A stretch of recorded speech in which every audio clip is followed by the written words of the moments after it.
ସ୍ଥାନରେ ରହିଛନ୍ତି।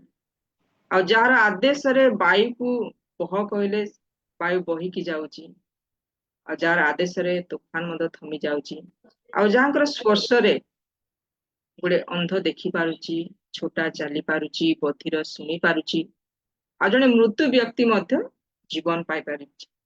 ଏହିପରି ମହାନ ଭୟଙ୍କର ପରମେଶ୍ୱର ଆମମାନଙ୍କ ପରମେଶ୍ୱର। ତେଣୁ ତାଙ୍କରି ପବିତ୍ର ମହତ୍ ନାମକୁ ଧନ୍ୟବାଦ ଦିଏ। ଆଉ ଧନ୍ୟବାଦ ଦିଏ ପ୍ରଭୁଙ୍କୁ, କାରଣ ଆମମାନଙ୍କୁ ଅନୁଗ୍ରହ କଲେ, ଆମମାନଙ୍କର ଗତ ଦିନ ମାନଙ୍କରେ ଯାହା ଆବଶ୍ୟକତା ମଧ୍ୟ ଯୋଗାଇଲେ, ଆମମାନଙ୍କୁ ସମସ୍ତ ଆପଦ ବିପଦରୁ ସୁରକ୍ଷା ରଖିଛନ୍ତି ପର୍ଯ୍ୟନ୍ତ, ପୁଣି ଆମମାନଙ୍କୁ ସୁସ୍ଥ ସବଳ ରଖିଛନ୍ତି, ଆମମାନଙ୍କୁ ଜୀବିତ ରଖିଛନ୍ତି, ଆଉ ସୁନ୍ଦର ସମୟ ଦେଇଛନ୍ତି ତାଙ୍କର ଚରଣ ତଳେ ବସିବା ନିମନ୍ତେ। ତେଣୁ ଆସୁ ମହାନ ପିତା ପରମେଶ୍ୱରଙ୍କୁ ଧନ୍ୟବାଦ ଦେବା ସାଥେ ସାଥେ ଆଜିର ଆରମ୍ଭ ପୂର୍ବରୁ ଆମମାନେ ଧର୍ମଶାସ୍ତ୍ରରୁ ଅଧ୍ୟୟନ କରିବା। ତାହା ହଉଛି ଗୀତ ସଂହିତା 136। ଆଜି ଆମେ 1 ଠାରୁ 10 ପଦ ପର୍ଯ୍ୟନ୍ତ ଆମମାନେ ଅଧ୍ୟୟନ କରି ପରମେଶ୍ୱରଙ୍କର ଗୌରବ କରିବା। ଆଉ ସମସ୍ତେ ମିଳିତ ଭାବରେ ଅଧ୍ୟୟନ କରିବା। ପ୍ରଥମ ଲାଇନ ମୁଁ ପଢିବି, ଆପଣ ମାନେ ତା ଦ୍ୱିତୀୟ ଲାଇନ ପଢିବେ। ସଦାପ୍ରଭୁଙ୍କର ଧନ୍ୟବାଦ କର, କାରଣ ସେ ମଙ୍ଗଳମୟ, କାରଣ ତାହାଙ୍କ ଦୟା ଅନନ୍ତ କାଳ ସ୍ଥାୟୀ। ଦେବମାନଙ୍କ ଦେବଙ୍କର ଧନ୍ୟବାଦ କର, କାରଣ ତାହାଙ୍କ ଦୟା ଅନନ୍ତ କାଳ ସ୍ଥାୟୀ। ପ୍ରଭୁମାନଙ୍କ ପ୍ରଭୁଙ୍କର ଧନ୍ୟବାଦ କର, କାରଣ ତାହାଙ୍କ ଦୟା ଅନନ୍ତ କାଳ ସ୍ଥାୟୀ। ଯେ ମହତ୍ ମହତ୍ ଆଶ୍ଚର୍ଯ୍ୟ କର୍ମ କରିବାରେ ଅଦ୍ୱିତୀୟ ତାହାଙ୍କର ଧନ୍ୟବାଦ କର, କାରଣ ତାହାଙ୍କ ଦୟା ଅନନ୍ତ କାଳ ସ୍ଥାୟୀ। ଯେ ବୁଦ୍ଧିରେ ଆକାଶ ମଣ୍ଡଳ ନିର୍ମାଣ କଲେ ତାହାଙ୍କର ଧନ୍ୟବାଦ କର, କାରଣ ତାହାଙ୍କ ଦୟା ଅନନ୍ତ କାଳ ସ୍ଥାୟୀ। ଯେ ଭୂମଣ୍ଡଳକୁ ଜଳରାଶି ଉପରେ ବିଚ୍ଛିନ୍ନ କଲେ ତାହାଙ୍କର ଧନ୍ୟବାଦ କର, କାରଣ ତାହାଙ୍କ ଦୟା ଅନନ୍ତ କାଳ ସ୍ଥାୟୀ। ଯେ ମହା ଜ୍ୟୋତିର୍ଗଣ ନିର୍ମାଣ କଲେ ତାହାଙ୍କର ଧନ୍ୟବାଦ କର, କାରଣ ତାହାଙ୍କ ଦୟା ଅନନ୍ତ କାଳ ସ୍ଥାୟୀ। ଦିବସରେ କର୍ତ୍ତବ୍ୟ କରିବା ପାଇଁ ସୂର୍ଯ୍ୟକୁ ନିର୍ମାଣ କଲେ ସେ, କାରଣ ତାହାଙ୍କ ଦୟା ଅନନ୍ତ କାଳ ସ୍ଥାୟୀ। ରାତ୍ରିରେ କର୍ତ୍ତୃତ୍ୱ କରିବା ପାଇଁ ଚନ୍ଦ୍ର ଓ ତାରାଗଣ ନିର୍ମାଣ କଲେ ସେ, କାରଣ ତାହାଙ୍କ ଦୟା ଅନନ୍ତ କାଳ ସ୍ଥାୟୀ। ପ୍ରଥମ ଜାତମାନଙ୍କୁ ସଂହାର କରିବା ଦ୍ୱାରା ମିଶରକୁ ଆଘାତ କଲେ ସେ, କାରଣ ତାହାଙ୍କ ଦୟା ଅନନ୍ତ କାଳ ସ୍ଥାୟୀ। ପ୍ରଭୁ ଏହି ବାକ୍ୟରେ ପୁଣି ଶ୍ରବଣରେ ଆମେ ପ୍ରତ୍ୟେକଙ୍କୁ ଆଶୀର୍ବାଦ କରନ୍ତୁ ଏବଂ ଏହି ଅଧ୍ୟୟନ ଦ୍ୱାରା ପରମେଶ୍ୱର ଗୌରବ ପାଆନ୍ତୁ। ବର୍ତ୍ତମାନ ଆମମାନେ ଆଜିର ଏହି ଉପାସନାକୁ ପରମେଶ୍ୱରଙ୍କର ହସ୍ତରେ ଦେବା। ତାଙ୍କରି ଦାସୀ ମାନଙ୍କୁ ପ୍ରଭୁ ଆଉ ଯୋଉ ଦାସୀ ମାନଙ୍କୁ ମନୋନୀତ କରିଛନ୍ତି ସେମାନଙ୍କୁ ଆଶୀର୍ବାଦ କରନ୍ତୁ, ବ୍ୟବହାର କରନ୍ତୁ ଏବଂ ସେଥି ଦ୍ୱାରା ପରମେଶ୍ୱର ଆଜି ଗୌରବ ପାଆନ୍ତୁ। ତେଣୁ ଏହି ସମୟ ମଧ୍ୟରେ ଆମମାନେ ପ୍ରାର୍ଥନା କରିବା, ଆରମ୍ଭ ପ୍ରାର୍ଥନା। ମୁଁ ଅନୁରୋଧ କରିବି, ମାଇଁ ଅଛନ୍ତି, ଆରମ୍ଭ ପ୍ରାର୍ଥନାରେ ଆମମାନଙ୍କୁ ପଢେଇବେ।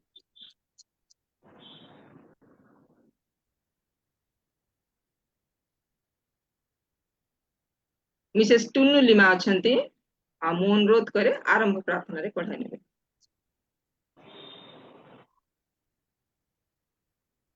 উপস্থিত সমস্ত মা ভূমিকে ମୋ ଖ୍ରୀଷ୍ଟ ପ୍ରେମେ নমস্কার। আসন্ত প্রার্থনা করো। ধন্যবাদ ধন্যবাদ ধন্যবাদ প্রভু, তোমাকে ধন্যবাদ দিই আজ সুন্দর দিনের জন্য প্রভু।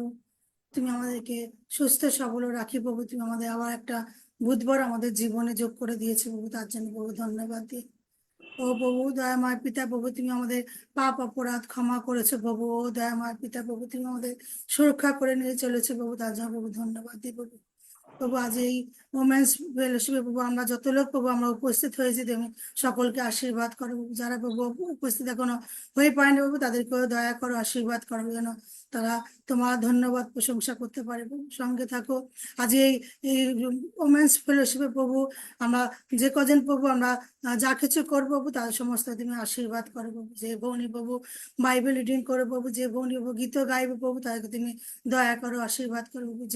যে মা প্রভু আজ তোমার বাক্য দেবো প্রভু, তাকে তুমি আশীর্বাদ করো প্রভু, তাকে লুকাও ঝুকাও প্রভু, সে যেন সুন্দর, তার মুখোশিত নয় প্রভু, তোমার মুখোশিত বাক্য যেন সে দিয়ে পারি এবং সেই বাক্যে আমাদের জীবন আমরা লাঘু করি পারি প্রভু, তার জন্য তুমি আশীর্বাদ করো প্রভু। সঙ্গে থাকো প্রভু, ও দয়াময় পিতা প্রভু, যে পরিচালনা ভৌনিকে প্রভু তুমি দয়া করো, আশীর্বাদ করো, সে যেন সুন্দর পরিচালনা করি পারি প্রভু। যে ভৌনি প্রভু আজ বাইবেল কইজ করে প্রভু, তাকে তুমি আশীর্বাদ করো প্রভু, সুন্দরভাবে সে করি পারে প্রভু। ও দয়াময় পিতা, সকলকে তুমি আশীর্বাদ করো প্রভু, প্রথম থেকে শেষ পর্যন্ত তুমি আমাদের সঙ্গে সঙ্গে থাকো প্রভু। আমরা যতজন উপস্থিত তুমি সকলকে পাপ অপরাধ ক্ষমা করো প্রভু, সঙ্গে থাকো। এই প্রার্থনা প্রভু যিশু তোমার নামে চাই প্রভু, আমেন। आमेन। बहुत बहुत धन्यवाद माई। आरंभ प्रार्थना पढ़ी नहीं प्रभु आपको आशीर्वाद करतु, बहुत बहुत धन्यवाद। वर्तमान वर्शिप रही प्रभुंकर महिमा करवा, प्रभुंकर गौरव प्रशंसा करवा, कारण से निमंते परमेश्वर आम सृष्टि कर तेबे आसु आम मैंने परमेश्वर को गौरव करवा। आज आम गहण अच्छा झील मैंने पद्मजा और वर्षा आसी मान को आह्वान करे गीत द्वारा परमेश्वर महिमा ए समय हूँ झील मान। धन्यवाद माउसी। उपासनार जगह देथिया प्रत्येकଙ୍କୁ ଆମର विशेष नमस्ते जणाऊ। नमस्कार। आसंतो ए समय रे उपासनार आरंभ रे हम ईश्वर को धन्यवाद दे किछि गीत गान करू। जीसु को संगे रखिबी, जीसु को संगे रखिबी,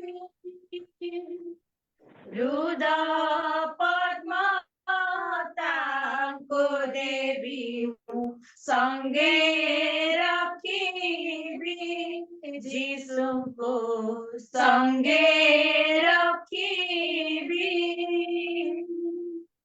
से तो जीवर जीव मोर संपद, से तो जीवर जीव मोर संपद, छाड़िले से पाद विपद रे पड़िबी, संगे रखिबी, जीसु को संगे रखिबी, ए जगते विपद जाइया पद, ए जगते विपद जाइया पद, न धरिले से पाद के मते मो बजीबी, संगे रखिबी, जीसु को संगे रखिबी, से मोर जीवन करी भाव, से मोर जीवन करी भाव, होइना पार स्वर्ग रे पहुँचिबी, संगे रखिबी, जीसु को संगे रखिबी, रुदा पद्मा ताको देवी संगे रखिबी, जीसु को संगे रखिबी, रुदा पद्मा ताको देवी संगे रखिबी, जीसु को संगे रखिबी।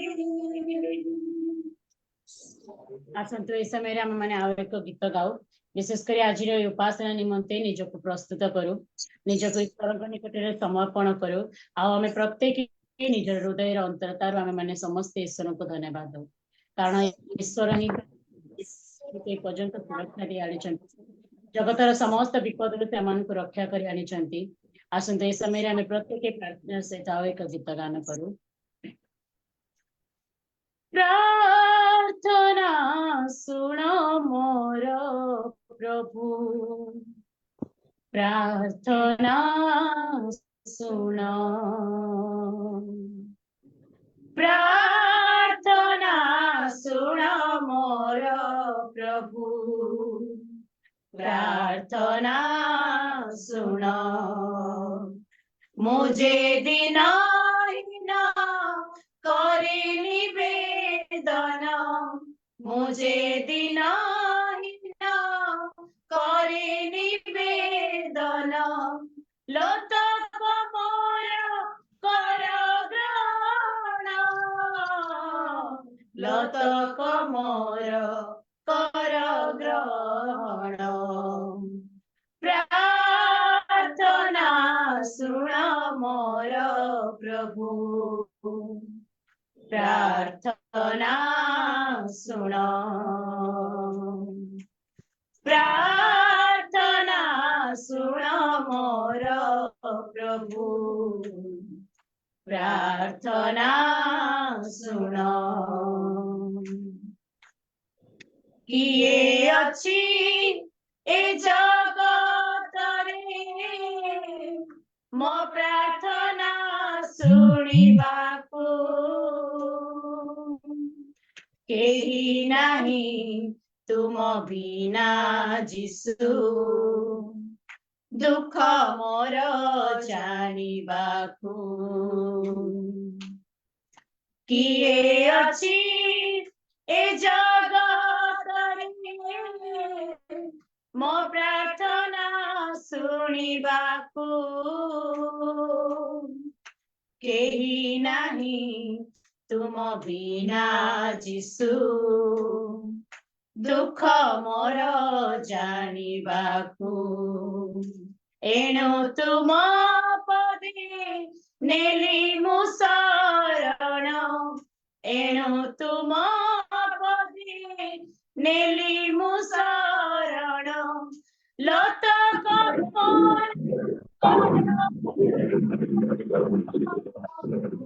लोतक मोर कर ग्रहण प्रार्थना सुन मोर प्रभु प्रार्थना सुन प्रार्थना सुन मोर प्रभु प्रार्थना सुन तुम्हें जेबे साहेब जीवी मुक्का पाखकु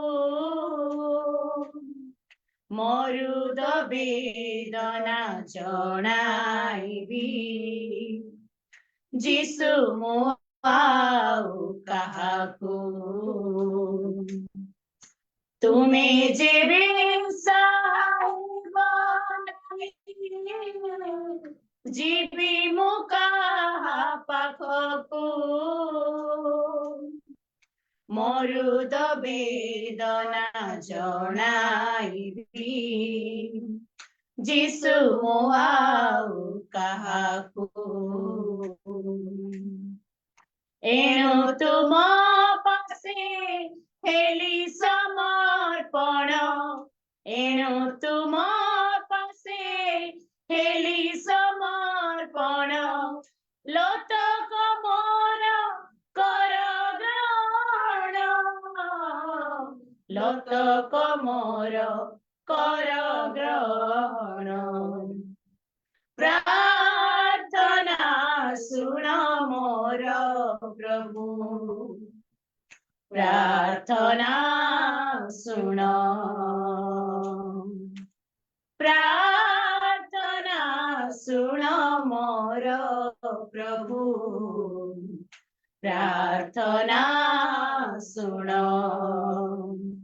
मुझे विनयहीन करे निवेदन, मुझे विनयहीन करे निवेदन, लतक मोर कर ग्रहण, लतक मोर कर ग्रहण। प्रार्थना सुन मोर प्रभु, प्रार्थना सुन, प्रार्थना सुन मोर प्रभु, प्रार्थना सुन, प्रार्थना सुन। धन्यवाद प्रिय प्रभु, अनुग्रह करी एई संध्या समय प्रिय प्रभु आम मानकु तुमरी नाम नहीं एकत्र हेबा पई देइथिबा एई सुंदर सुजोग हेतु प्रभु धन्यवाद दउछु। आज उपासना को प्रभु तुम्हें ग्रहण कर, ये उपासनार प्रिय प्रभु तुम्हें केंद्र बिंदु हो, प्रत्येक कार्य दे प्रभु तुम्हें महिमान्वित हो, पुणी गौरवान्वित हो बोली प्रार्थना करुछु। प्रभु जेते जण आमे बसिछु बापा, आम प्रत्येक को तुम्हें आशीर्वाद कर प्रभु, जार जहाँ किसी आवश्यकतार विषय रही बापा, प्रार्थना तुम्हें शुण एवं समस्त जीवन में आशीष पुणी आशीर्वाद दे प्रभु तुम्हें गौरवान्वित हो।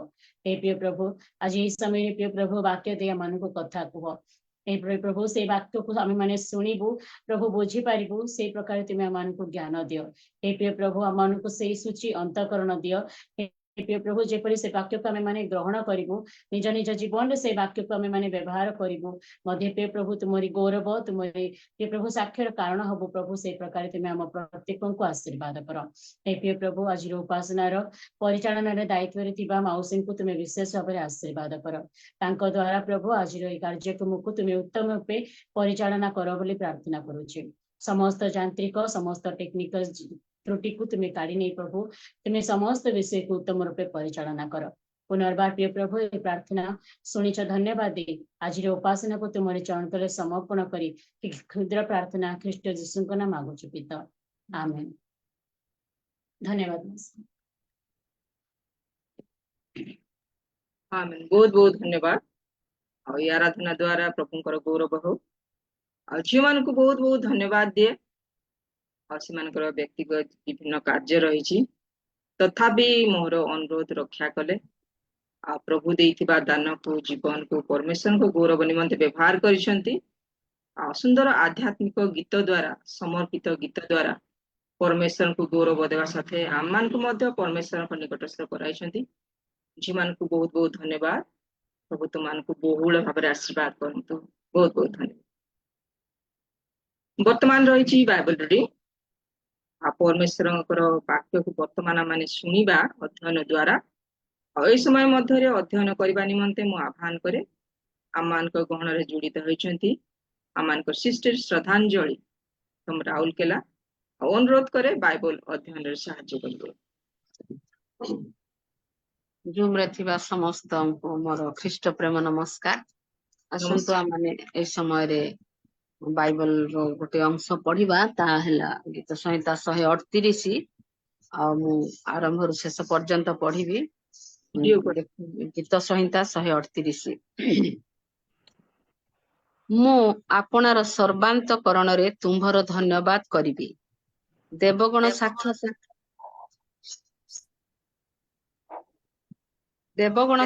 रे मु तुम्भ उद्देश्य रे प्रशंसा गान करिबी। मु तुम्भ पवित्र मंदिर अभिमुख रे तुम्भर भजना करिबी।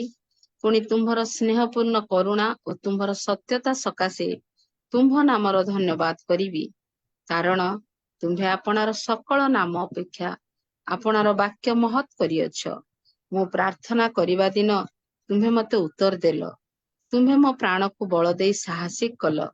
हे सदा प्रभु, पृथ्वीस्थ समस्त राजा तुम्भर धन्यवाद करिबे। कारण सेमाने तुम्भ मुखर वाक्य शुणिअछंती। हाँ, सेमाने सदा प्रभुंक पथ विषय गान करिबे। कारण सदा प्रभुंक गौरव महत्। जेहेतु सदा प्रभु उच्च हेले हैं नीच लोकंक प्रति दृष्टि करंती, मात्र से गर्वी की दूररु चिन्हंती। ଅନ୍ କରନ୍ତୁ। ଅନ୍ କରନ୍ତୁ।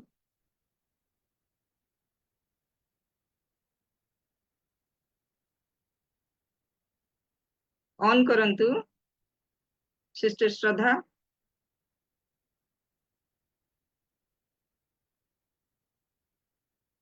ସିଷ୍ଟର ଶ୍ରଦ୍ଧାଞ୍ଜଳି ଅନ୍ କରନ୍ତୁ।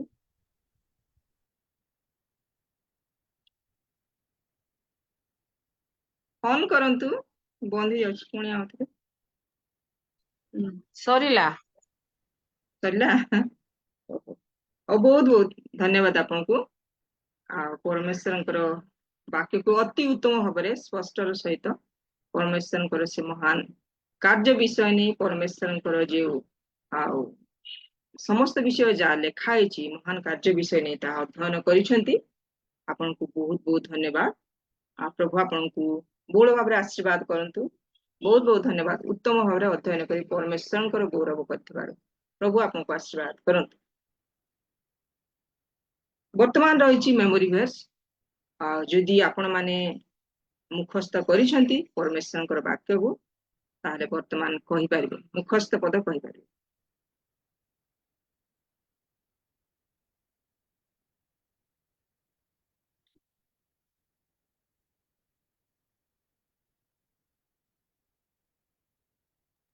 ମୁଁ କହିବି ସମସ୍ତଙ୍କୁ ମୋର ସମସ୍ତଙ୍କୁ নমস্কার। ନମସ୍କାର ନମସ୍କାର କୁହନ୍ତୁ। আমার প্রার্থনা তোমার সম্মুখে সুগন্ধি দূষর রূপে আমার অঞ্জলি প্রসারণ শান্ত উপহার রূপে সাজানো হোক। গীতসংগীতা 142 2 পদ। নমস্কার। ଧନ୍ୟବାଦ। ସମସ୍ତଙ୍କୁ ମୋର ନମସ୍କାର। ନମସ୍କାର। ମୋର ମୁଖ୍ୟ ଗୀତ ସଂହିତା 119 2 ପଦ। ଯେଉଁମାନେ ତାହାଙ୍କ ପ୍ରମାଣ ବାକ୍ୟ ସବୁ ପାଳନ କରନ୍ତି, ଯେଉଁମାନେ ସର୍ବାନ୍ତଃକରଣରେ ତାହାଙ୍କୁ ଖୋଜନ୍ତି, ସେମାନେ ଧନ୍ୟ। ଆମେନ୍। ଧନ୍ୟବାଦ ସିଷ୍ଟର। ସମସ୍ତଙ୍କୁ ନମସ୍କାର। ଲାବଣ୍ୟ ନମସ୍କାର। ପ୍ରବଞ୍ଚନା ଜନକ ଓ ସୌନ୍ଦର୍ଯ୍ୟ ଅସାର, ମାତ୍ର ଯେଉଁ ସ୍ତ୍ରୀ ସଦାପ୍ରଭୁଙ୍କୁ ଭୟ କରେ ସେ ପ୍ରଶଂସିତା ହେବ। ହିତୋପଦେଶ 31-30। ଧନ୍ୟବାଦ। ଧନ୍ୟବାଦ ସିଷ୍ଟର। ଅନ୍ କରନ୍ତୁ। ଅନ୍ କର ସୁନିତା।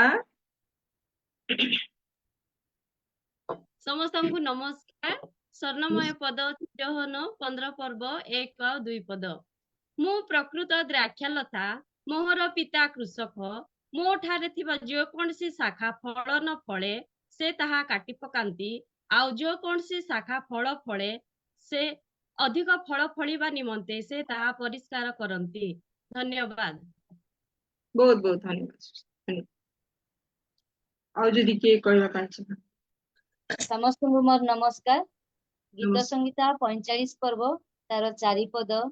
ପୁଣି ସତ୍ୟତା ଓ ନମ୍ରତା ଓ ଧର୍ମ ସକାଶେ ଆପଣା ପ୍ରଭାବରେ ରଥାରଣ କରି କୃତାର୍ଥ ହୁଅ। ତହିଁରେ ତୁମ୍ଭର ଦକ୍ଷିଣ ହସ୍ତ ତୁମ୍ଭକୁ ଭୟାନକ କାର୍ଯ୍ୟ ଶିଖାଇବ। ଆମେନ୍। ବହୁତ ବହୁତ ଧନ୍ୟବାଦ ସିଷ୍ଟର। ଆଉ ଯଦି କିଏ କହିବା ପାଇଁ ଚାହାନ୍ତି। ସମସ୍ତଙ୍କୁ ପ୍ରେଜ୍ ଦ ଲର୍ଡ। ପ୍ରେଜ୍ ଦ ଲର୍ଡ ସିଷ୍ଟର। ପୃଥିବୀ ଓ ତହିଁର ପୂର୍ଣ୍ଣତା, ଜଗତ ଓ ତନ୍ନିବାସୀ ସମସ୍ତେ ସଦାପ୍ରଭୁଙ୍କର, କାରଣ ସେ ତାହା ସମୁଦ୍ର ଉପରେ ସ୍ଥାପନ କରି ଅଛନ୍ତି ଓ ନଦୀ ଉପରେ ଦୃଢ କରି ଅଛନ୍ତି। କିଏ ସଦାପ୍ରଭୁଙ୍କ ପର୍ବତରେ ଆରୋହଣ କରିବ? କିଏ ତାଙ୍କ ପବିତ୍ର ସ୍ଥାନରେ ଠିଆ ହେବ? ଯାହାର ହସ୍ତ ସୂଚି, ଯାହାର ଅନ୍ତଃକରଣ ନିର୍ମଳ, ଯାହାର ଯେ ଛଳ ଭାବରେ ଶପଥ କରି ନାହିଁ ସେ। ଗୀତ ସଂହିତା 24 ପର୍ବର 1-4 ପଦ। ଧନ୍ୟବାଦ। ବହୁତ ବହୁତ ଧନ୍ୟବାଦ ସିଷ୍ଟର। ସମସ୍ତଙ୍କୁ ନମସ୍କାର। ନମସ୍କାର। ଆମ୍ଭେ ତୁମ୍ଭର ସବୁ ହୋମ ବଳି ସକାଶୁ ତୁମକୁ ଭର୍ଚ୍ଚନା କରିବା ନାହିଁ, ଆଉ ତୁମ୍ଭର ହୋମ ବଳି ସବୁ ନିତ୍ୟ ଆମ୍ଭ ସମ୍ମୁଖରେ ଅଛି। ଗୀତ ସଂହିତା 50 ପର୍ବର 8 ପଦ। ଧନ୍ୟବାଦ। ଧନ୍ୟବାଦ ଦିଦି। ଆଉ ଯଦି କିଏ କହିବା ପାଇଁ ଚାହେଁ।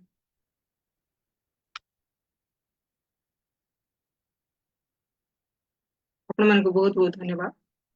ପରମେଶ୍ୱରଙ୍କର ପବିତ୍ର ବାକ୍ୟକୁ ନିର୍ଗତ ବାକ୍ୟକୁ ମୁଖସ୍ଥ କରି ଆଉ ପରମେଶ୍ୱରଙ୍କ ଗୌରବ ନିମନ୍ତେ କହିଛନ୍ତି, ଆଉ ତହିଁ ଦ୍ୱାରା ପରମେଶ୍ୱରଙ୍କର ଗୌରବ କରିଛନ୍ତି। ପ୍ରଭୁ ଆପଣମାନଙ୍କୁ ବହୁଳ ଭାବରେ ଆଶୀର୍ବାଦ କରନ୍ତୁ। ବହୁତ ବହୁତ ଧନ୍ୟବାଦ। ବର୍ତ୍ତମାନ ରହିଛି ବାଇବଲର ପ୍ରଶ୍ନ ଉତ୍ତର କାର୍ଯ୍ୟକ୍ରମ। ତାହା ଆଗକୁ ପରିଚାଳନା କରିବେ। ଏହି ସମୟ ମଧ୍ୟରେ ମୁଁ ଆହ୍ୱାନ କରେ ଆମମାନଙ୍କ ଗହଣରେ ଜଡ଼ିତ ଅଛନ୍ତି ମିସେସ୍ ସୁଶୀଳା, ସେ ଆଗକୁ ଆସିବେ, ପୁଣି ବାଇବଲର ପ୍ରଶ୍ନ ଉତ୍ତର କାର୍ଯ୍ୟକ୍ରମ ଆଗକୁ ପରିଚାଳନା କରିବେ। ପ୍ରେଜ୍ ଦ ଲର୍ଡ ସିଷ୍ଟର ସମସ୍ତଙ୍କୁ ଉପସ୍ଥିତ ପ୍ରତ୍ୟେକଙ୍କୁ ପ୍ରେଜ୍ ଦ ଲର୍ଡ ଜଣାଉଛି। ସବୁ ସପ୍ତାହ ଭଳିଆ ଏ ସପ୍ତାହ ବି ମାନେ ଦେଖିବା ବାଇବଲରୁ 34 ଅଧ୍ୟାୟ ଆଦି ପୁସ୍ତକ। ଆଉ ଯଦି ଆପଣମାନଙ୍କ ପାଖରେ ବାଇବଲ ଅଛି ଆପଣମାନେ ଦେଖିପାରିବେ। ଆଉ ଏଇ 34 ଅଧ୍ୟାୟର ଆଜି ଗୋଟିଏ ମାତ୍ର ପ୍ରଶ୍ନ ମୁଁ ପଚାରିବି ମୌଖିକ ଭାବରେ ଯେ ଦିନା କାହାର ସନ୍ତାନ ଥିଲେ? ଆପଣ ଅନମ୍ୟୁଟ୍ କରିକି ଉତ୍ତର ଦେଇପାରିବେ। ଲେୟା ଆଉ ଯାକୋବ। ଧନ୍ୟବାଦ ଧନ୍ୟବାଦ। ତାହେଲେ ମୁଁ ସବୁ ସପ୍ତାହ ଭଳିଆ ଏ ସପ୍ତାହ ବି ଭିଡିଓଟି ସେୟାର କରୁଛି। ଆଦି ପୁସ୍ତକ 34 ଅଧ୍ୟାୟର video.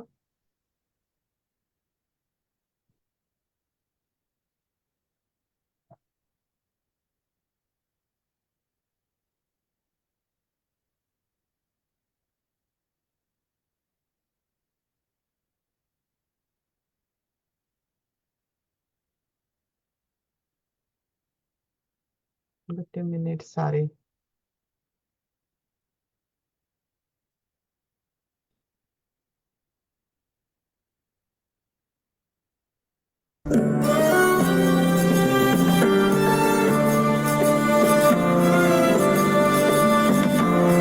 Now Dinah, the daughter Leah had borne to Jacob, went out to visit the women of the land.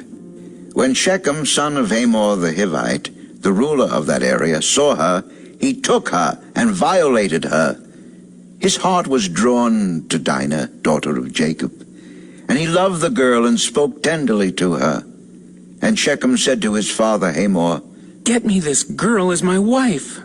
When Jacob heard that his daughter Dinah had been defiled, his sons were in the fields with his livestock. So he kept quiet about it until they came home. Then Shechem's father Hamor went out to talk with Jacob.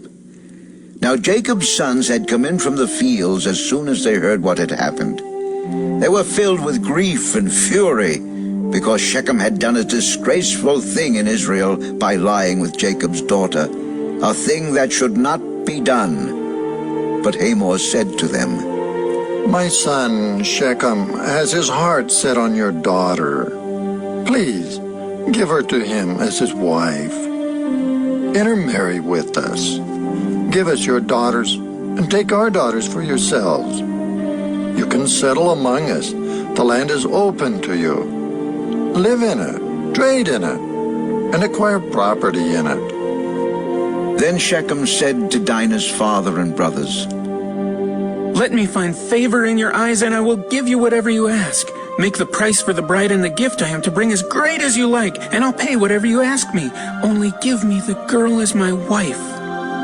Because their sister Dinah had been defiled, Jacob's sons replied deceitfully as they spoke to Shechem and his father Hamor.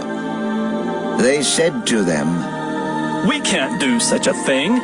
We can't give our sister to a man who is not circumcised. That would be a disgrace to us. We will give our consent to you on one condition only, that you become like us by circumcising all your males. Then we will give you our daughters and take your daughters for ourselves. We'll settle among you and become one people with you. But if you will not agree to be circumcised, we'll take our sister and go." Their proposal seemed good to Hamor and his son Shechem. The young man, who was the most honored of all his father's household, lost no time in doing what they said, because he was delighted with Jacob's daughter. So Hamor and his son Shechem went to the gate of their city to speak to their fellow townsmen. "These men are friendly toward us. Let them live in our land and trade in it. The land has plenty of room for them. We can marry their daughters, and they can marry ours. But the men will consent to live with us as one people only on the condition that our males be circumcised, as they themselves are. Won't their livestock, their property, and all their other animals become ours? So let us give our consent to them, and they will settle among us. All the men who went out of the city gate agreed with Hamor and his son Shechem, and every male in the city was circumcised. 3 days later, while all of them were still in pain, 2 of Jacob's sons, Simeon and Levi, Dinah's brothers, took their swords and attacked the unsuspecting city, killing every male. They put Hamor and his son Shechem to the sword and took Dinah from Shechem's house and left. The sons of Jacob came upon the dead bodies and looted the city where their sister had been defiled. They seized their flocks and herds and donkeys and everything else of theirs in the city and out in the fields. They carried off all their wealth and all their women and children, taking as plunder everything in the houses. Then Jacob said to Simeon and Levi, "You have brought trouble on me by making me a stench to the Canaanites and Perizzites, the people living in this land. We are few in number, and if they join forces against me and attack me, I and my household will be destroyed." Should he have treated our sister like a prostitute?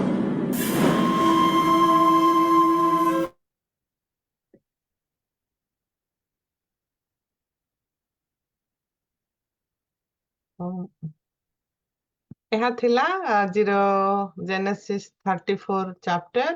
ଆଉ ଆପଣମାନଙ୍କ ସମୟ ହେଲେ ଆପଣମାନେ ଏଇ ଅଧ୍ୟାୟକୁ ଆଉ ଥରେ ପଢନ୍ତୁ। ଧନ୍ୟବାଦ sister. Over to you Bindu sister. Thank you. ଧନ୍ୟବାଦ।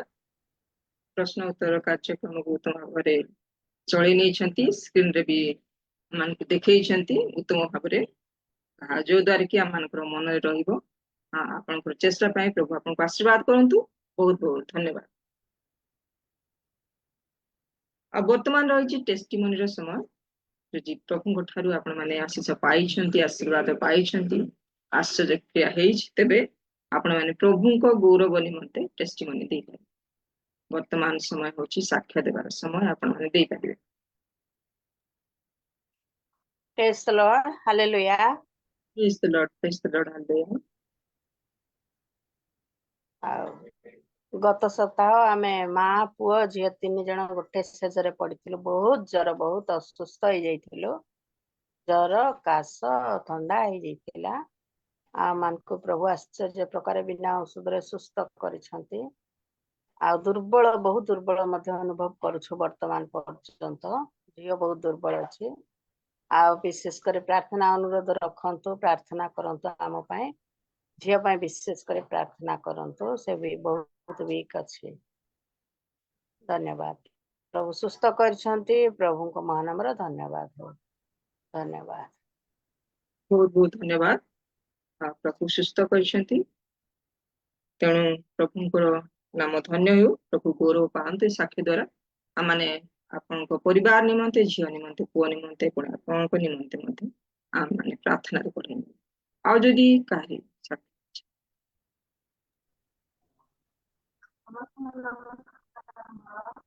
ନମସ୍କାର।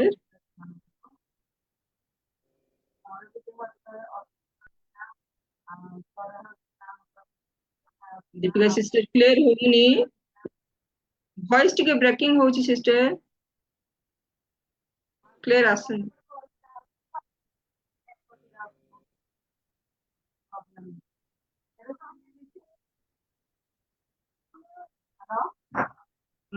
ଭଲରେ ଶୁଭୁନି, ହଉନି।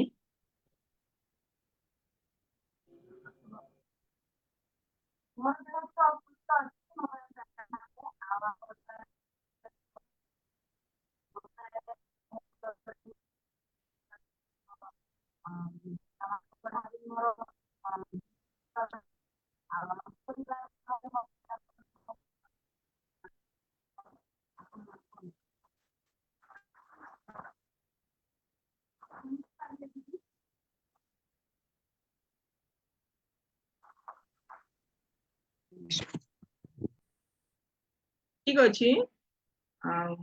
ଆମେ ତ ପୁରା ମୁଁ ପୁରା ବୁଝିପାରିନି, କିନ୍ତୁ ପ୍ରଭୁ ଜାଣୁଛନ୍ତି। ପ୍ରଭୁଙ୍କ ନାମ ଧନ୍ୟ ହେଉ ସାକ୍ଷ୍ୟ ଦ୍ୱାରା परिवार निमंते प्रत्येकंकर सुस्थता निमंते परिवार जहाँ समस्या अच्छी परमेश्वर दूर करंतु से निमंते माने प्रार्थना करबा आउ जो भावना रही अन्य पाई बोधे प्रेयर रखुले ताहा भी आमे जानी पारनु नहीं किंतु तांको भावना परमेश्वर जानुछंती आमाने प्रार्थना रे पढ़ी नेबा परिवार निमंते प्रत्येकंक निमंते आमे माने प्रार्थना करबा आ जदी काहरी टेस्टिंग अछि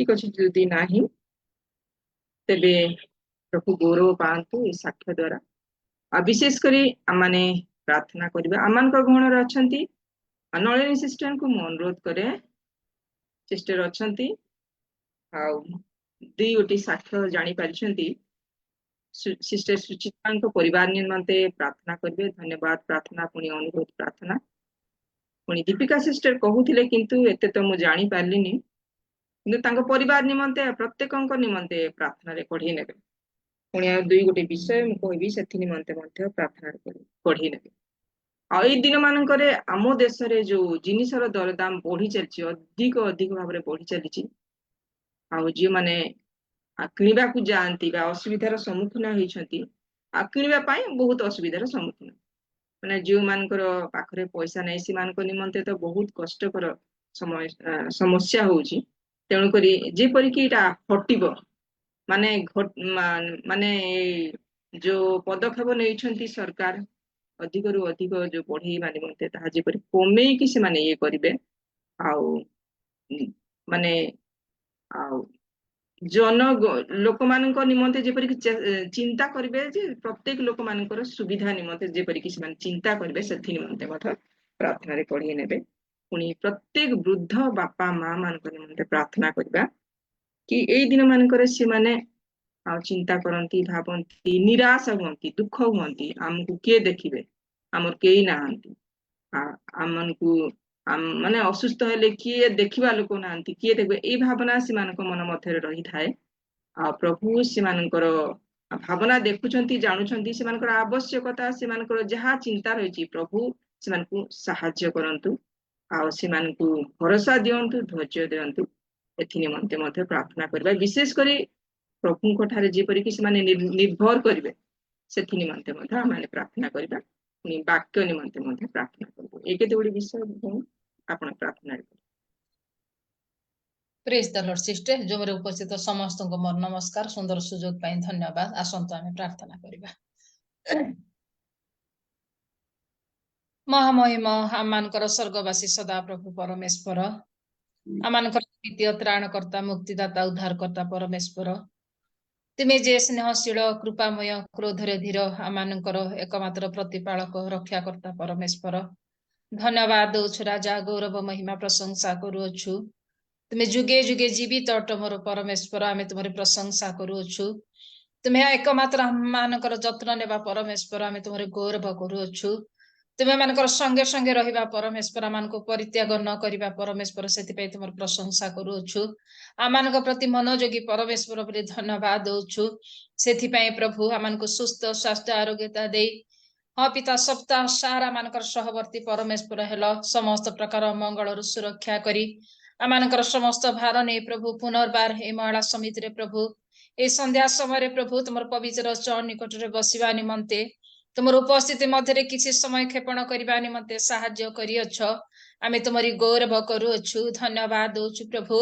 बसु बसु आराधना करागला पिता मुखस्थ पद कुहागला मोर परमेश्वर एवं पिता परमेश्वर प्रभु वाक्य अध्ययन करा जाई अछि राजा एतेले तुमरी पवित्र चरण निकट रे विभिन्न विषय नै प्रभु तुम निकट रे अनुरोध करबा निमंते प्रार्थना करबा निमंते बसियछु कारण तुमे सकल देवता पर भय योग्य परमेश्वर तुमे हस्तकृत निर्मित प्रतिमा नुह प्रभु तुमे कथा कहिबा परमेश्वर कथा कहिले सुनिबा परमेश्वर बापा आमे डाकिले उत्तर देबा परमेश्वर तुमे अट प्रभु सेति पई तुम निकट रे सेही भरोसा विश्वास नै तुम निकट रे प्रार्थना करबा निमंते बसियछु राजा एतेले प्रभु गत दिन रे प्रभु सुचिता भौणी निमंते प्रभु तांको परिवार समस्त असुस्थ थिले पिता परमेश्वर तुम निकट रे आमे प्रार्थना विनती करिथिलु हे पिता परमेश्वर से मानको सुस्थता दियो छ बोले आमे कोटि कोटि प्रशंसा करूछु राजा प्रभु तुम से आश्चर्य विषय तुम से सुस्थकारी हस्त बढ़ाई प्रभु तांको जीवन रे प्रभु आरोग्यता दे तांकर जीवन रे साक्ष्य देबा निमंते साहाय्य करियो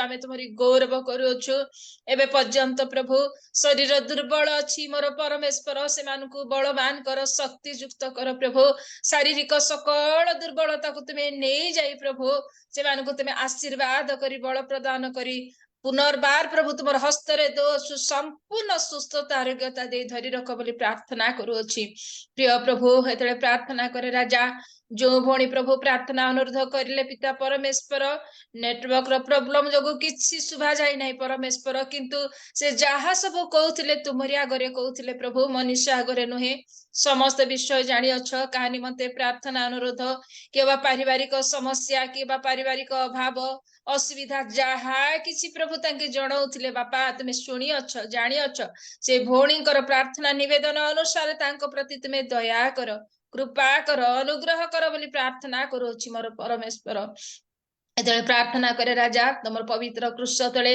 हे पिता परमेश्वर जगत मध्य बसवास करू करू प्रभु विभिन्न स्तरीय लोक माने आमे बसवास करूछु राजा जो मात्रा रे प्रभु प्रतिटी जिनिसर दर दाम वृद्धि पाउछि मोर परमेश्वर समस्तक पक्षरे प्रभु किनिबा निमंते सेही प्रकार सुविधाजनक नुहे सेही प्रकार सक्षम नुहे मोर परमेश्वर हे पिता से माने चाहि कि मध्य पिता परमेश्वर व्यवहार करि पारुनांती किनि पारुनांती पिता भोग करि पारुनांती मोर परमेश्वर एतले प्रार्थना करूछु राजा जो माने प्रभु ये समस्त विषय को प्रभु परिचालना करी आसुअछंती प्रभु देश को हमर राज्य को पिता परमेश्वर प्रतिटी मंत्री मंडल को तुम हस्त रे दोछि राजा विभिन्न विभागीय रे रही प्रभु जो माने कार्य करूछंती प्रभु विशेष करी से मान को ऊर्ध्वर तुमे ज्ञान दियो समस्त मनुष्य मान को निमंते चिंता करिवे प्रभु धनी गरीब उच्च नीच प्रत्येक जे प्रकार जगत मध्य रोह रो देश मध्य रोह रो राज्य मध्य रोह रो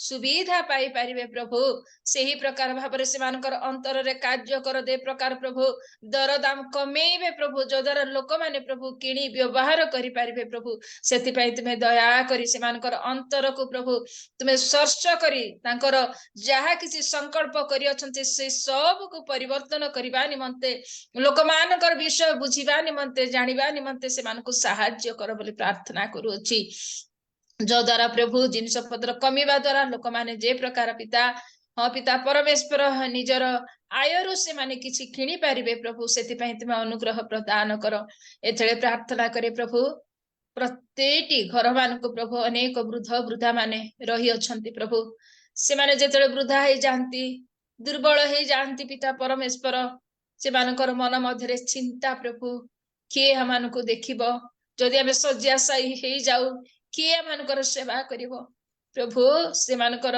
सकल चिंतार भार तुमे नियो बोली प्रार्थना करूछि अनेक परिवार रे प्रभु ए प्रकार वृद्ध वृद्धा मानको देखिले प्रभु अप्रेम अपव्यवहार गृह रे रखिबा निमंते मध्य प्रभु से मानकर इच्छा नाही ए प्रकार हेउछि अनेक परिवार रे आमे तुमको जानी कि मध्य पिता परमेश्वर अनेक ख्रीष्टीय परिवार रे मध्य ए प्रकार वृद्ध वृद्धा मानको तुच्छ करू अछंती प्रभु से मानको तुमर हस्त रे दोछि राजा तुमे दया करो से मानकर मन हृदय को तुमे परिवर्तन करो निजर बापा माँ निजर सासु ससुर को से माने जे प्रकार उत्तम व्यवहार करिवे एवं प्रभु से मानको उचित समय रे प्रभु से मानको खाद्य परिवेषण करिवे उत्तम व्यवहार करी प्रभु निज संग रे प्रेम रे रखिबे प्रभु सेति पई तुमे दया कर बोली प्रार्थना करूछि जो माने प्रभु बापा माँ को प्रति घृणा भाव करी प्रभु वृद्धाश्रम रे रखिबा निमंते चिंता करू अछंती से मानकर चिंता को तुमे परिवर्तन करि दियो बापा से मानकर आत्मिक चक्षु को शारीरिक चक्षु को खोली दियो मोर परमेश्वर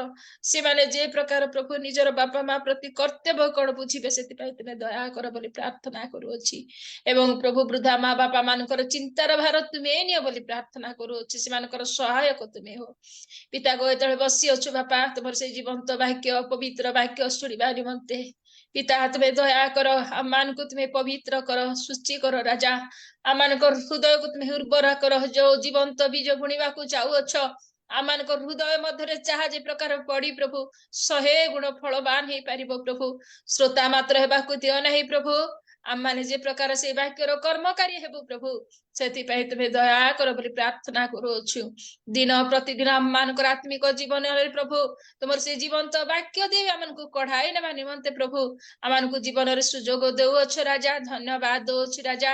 ଆଜି ଯେଉଁ ଦାସୀଙ୍କୁ ତୁମେ ମନୋନୀତ କରିଅଛ ପ୍ରଭୁ ତାଙ୍କୁ ଅନେକ ସ୍ଥାନରେ ବ୍ୟବହାର କରି ଆଣୁ ଆଣୁ ପ୍ରଭୁ ଆଜି ଆମମାନଙ୍କ ମଧ୍ୟରେ ଆଜି ଦିନରେ ତୁମେ ମନୋନୀତ କରିଅଛ ବୋଲି ଆମେ ପ୍ରଶଂସା କରୁଅଛୁ, ଧନ୍ୟବାଦ କରୁଅଛୁ। ତାଙ୍କର ସୁନ୍ଦର ଜୀବନ ନିମନ୍ତେ ଧନ୍ୟବାଦ ଦେ ରାଜା। ତୁମ ନିମନ୍ତେ ଯେଉଁ ପିତା ପରମେଶ୍ୱର ପ୍ରଭୁ ଆନନ୍ଦିତ, ତୁମ ନିମନ୍ତେ ମୂର୍ଚ୍ଛିତ, ତୁମ ନିମନ୍ତେ ଲଳାୟିତ ଜୀବନ ନିମନ୍ତେ ଧନ୍ୟବାଦ ଦେ ପ୍ରଭୁ। ଆମ ପ୍ରତ୍ୟେକଙ୍କ ନିମନ୍ତେ ଏକ ଆଦର୍ଶ ସ୍ୱରୂପ କରି ପ୍ରଭୁ ଏ ପର୍ଯ୍ୟନ୍ତ ତାଙ୍କୁ ତୁମେ ତୁମରି ଗୌରବ ନିମନ୍ତେ ବ୍ୟବହାର କରୁଅଛ ବୋଲି ଆମେ ଧନ୍ୟବାଦ ଦଉଛୁ ପ୍ରଭୁ। ତୁମେ ଦୟା କର ପ୍ରିୟ ଦାସୀଙ୍କୁ ଆଶୀର୍ବାଦ କର। ତାଙ୍କର ଓଷ୍ଠକୁ ତୁମେ ସୃଷ୍ଟି ପବିତ୍ର କରି ତାଙ୍କ ମୁଖ ଦ୍ୱାରା ତୁମର ସେ ଜୀବନ୍ତ ବାକ୍ୟକୁ ପ୍ରକାଶ କରି ଆମ ପ୍ରତ୍ୟେକଙ୍କୁ ପ୍ରଭୁ ସ୍ଥିର ମନ ସ୍ଥିର ହୃଦୟତାର ସହିତ ତୁମର ସେ ଜୀବନ୍ତ ବାକ୍ୟକୁ ନମ୍ର ଭାବରେ ଗ୍ରହଣ କରିବା ନିମନ୍ତେ ପବିତ୍ର ଆତ୍ମା ପରମେଶ୍ୱର ତୁମେ କେବଳ ଆମ ପ୍ରତ୍ୟେକଙ୍କର ସହାୟକ ହୁଅ ବୋଲି ଆଗାମୀ ସକଳ ସମୟକୁ ତୁମର ହସ୍ତରେ ଦେଇ ପରିଚାଳନା କରି ଆସୁଥିବା ତୁମର ଦାସୀଙ୍କୁ ତୁମର ହସ୍ତରେ ଦେଇ ଯୀଶୁଙ୍କ ନାମେ ମାଗିଲି ପିତ, ଆମେନ୍। ଧନ୍ୟବାଦ ସିଷ୍ଟର। ଆମେନ୍। ବହୁତ ବହୁତ ଧନ୍ୟବାଦ ସିଷ୍ଟର। ପ୍ରତ୍ୟେକ ବିଷୟକୁ ପ୍ରଭୁଙ୍କ ଠାରେ ଉତ୍ସର୍ଗ କରିଛନ୍ତି। ପ୍ରଭୁ ଆପଣଙ୍କୁ ଆଶୀର୍ବାଦ କରନ୍ତୁ। ବହୁତ ବହୁତ ଧନ୍ୟବାଦ। ବର୍ତ୍ତମାନ ଆଜି ନୂଆରେ ଯୋଡି ହେଇଥିବା ଭଉଣୀ ମାନଙ୍କୁ ମୁଁ ଧନ୍ୟବାଦ ଦିଏ, ସ୍ୱାଗତ ଜଣାଏ। ଆଉ ସୀମା ଓଝା ସେ ନୂଆରେ ଜଏନ କରିଛନ୍ତି। ଆଉ ଗୋଟେ ସିଷ୍ଟର ବି ଜଏନ କରିଥିଲେ, ଏଷ୍ଟର ପାଣି ଚାଲିଗଲେ ବୋଧେ। ଏମାନଙ୍କୁ ବହୁତ ବହୁତ ଧନ୍ୟବାଦ। ଆପଣ ମାନଙ୍କୁ ସ୍ୱାଗତ କରୁ। ଆଉ ଆଗାମୀ ଦିନ ମାନଙ୍କରେ ମଧ୍ୟ ଆପଣ ଜଏନ କରନ୍ତୁ ଏବଂ ପ୍ରଭୁଙ୍କର ମହିମା କରନ୍ତୁ। ବହୁତ ବହୁତ ଧନ୍ୟବାଦ ଯୋଡି। ବର୍ତ୍ତମାନ ହଉଛି ବାକ୍ୟ ଶୁଣିବାର ସମୟ।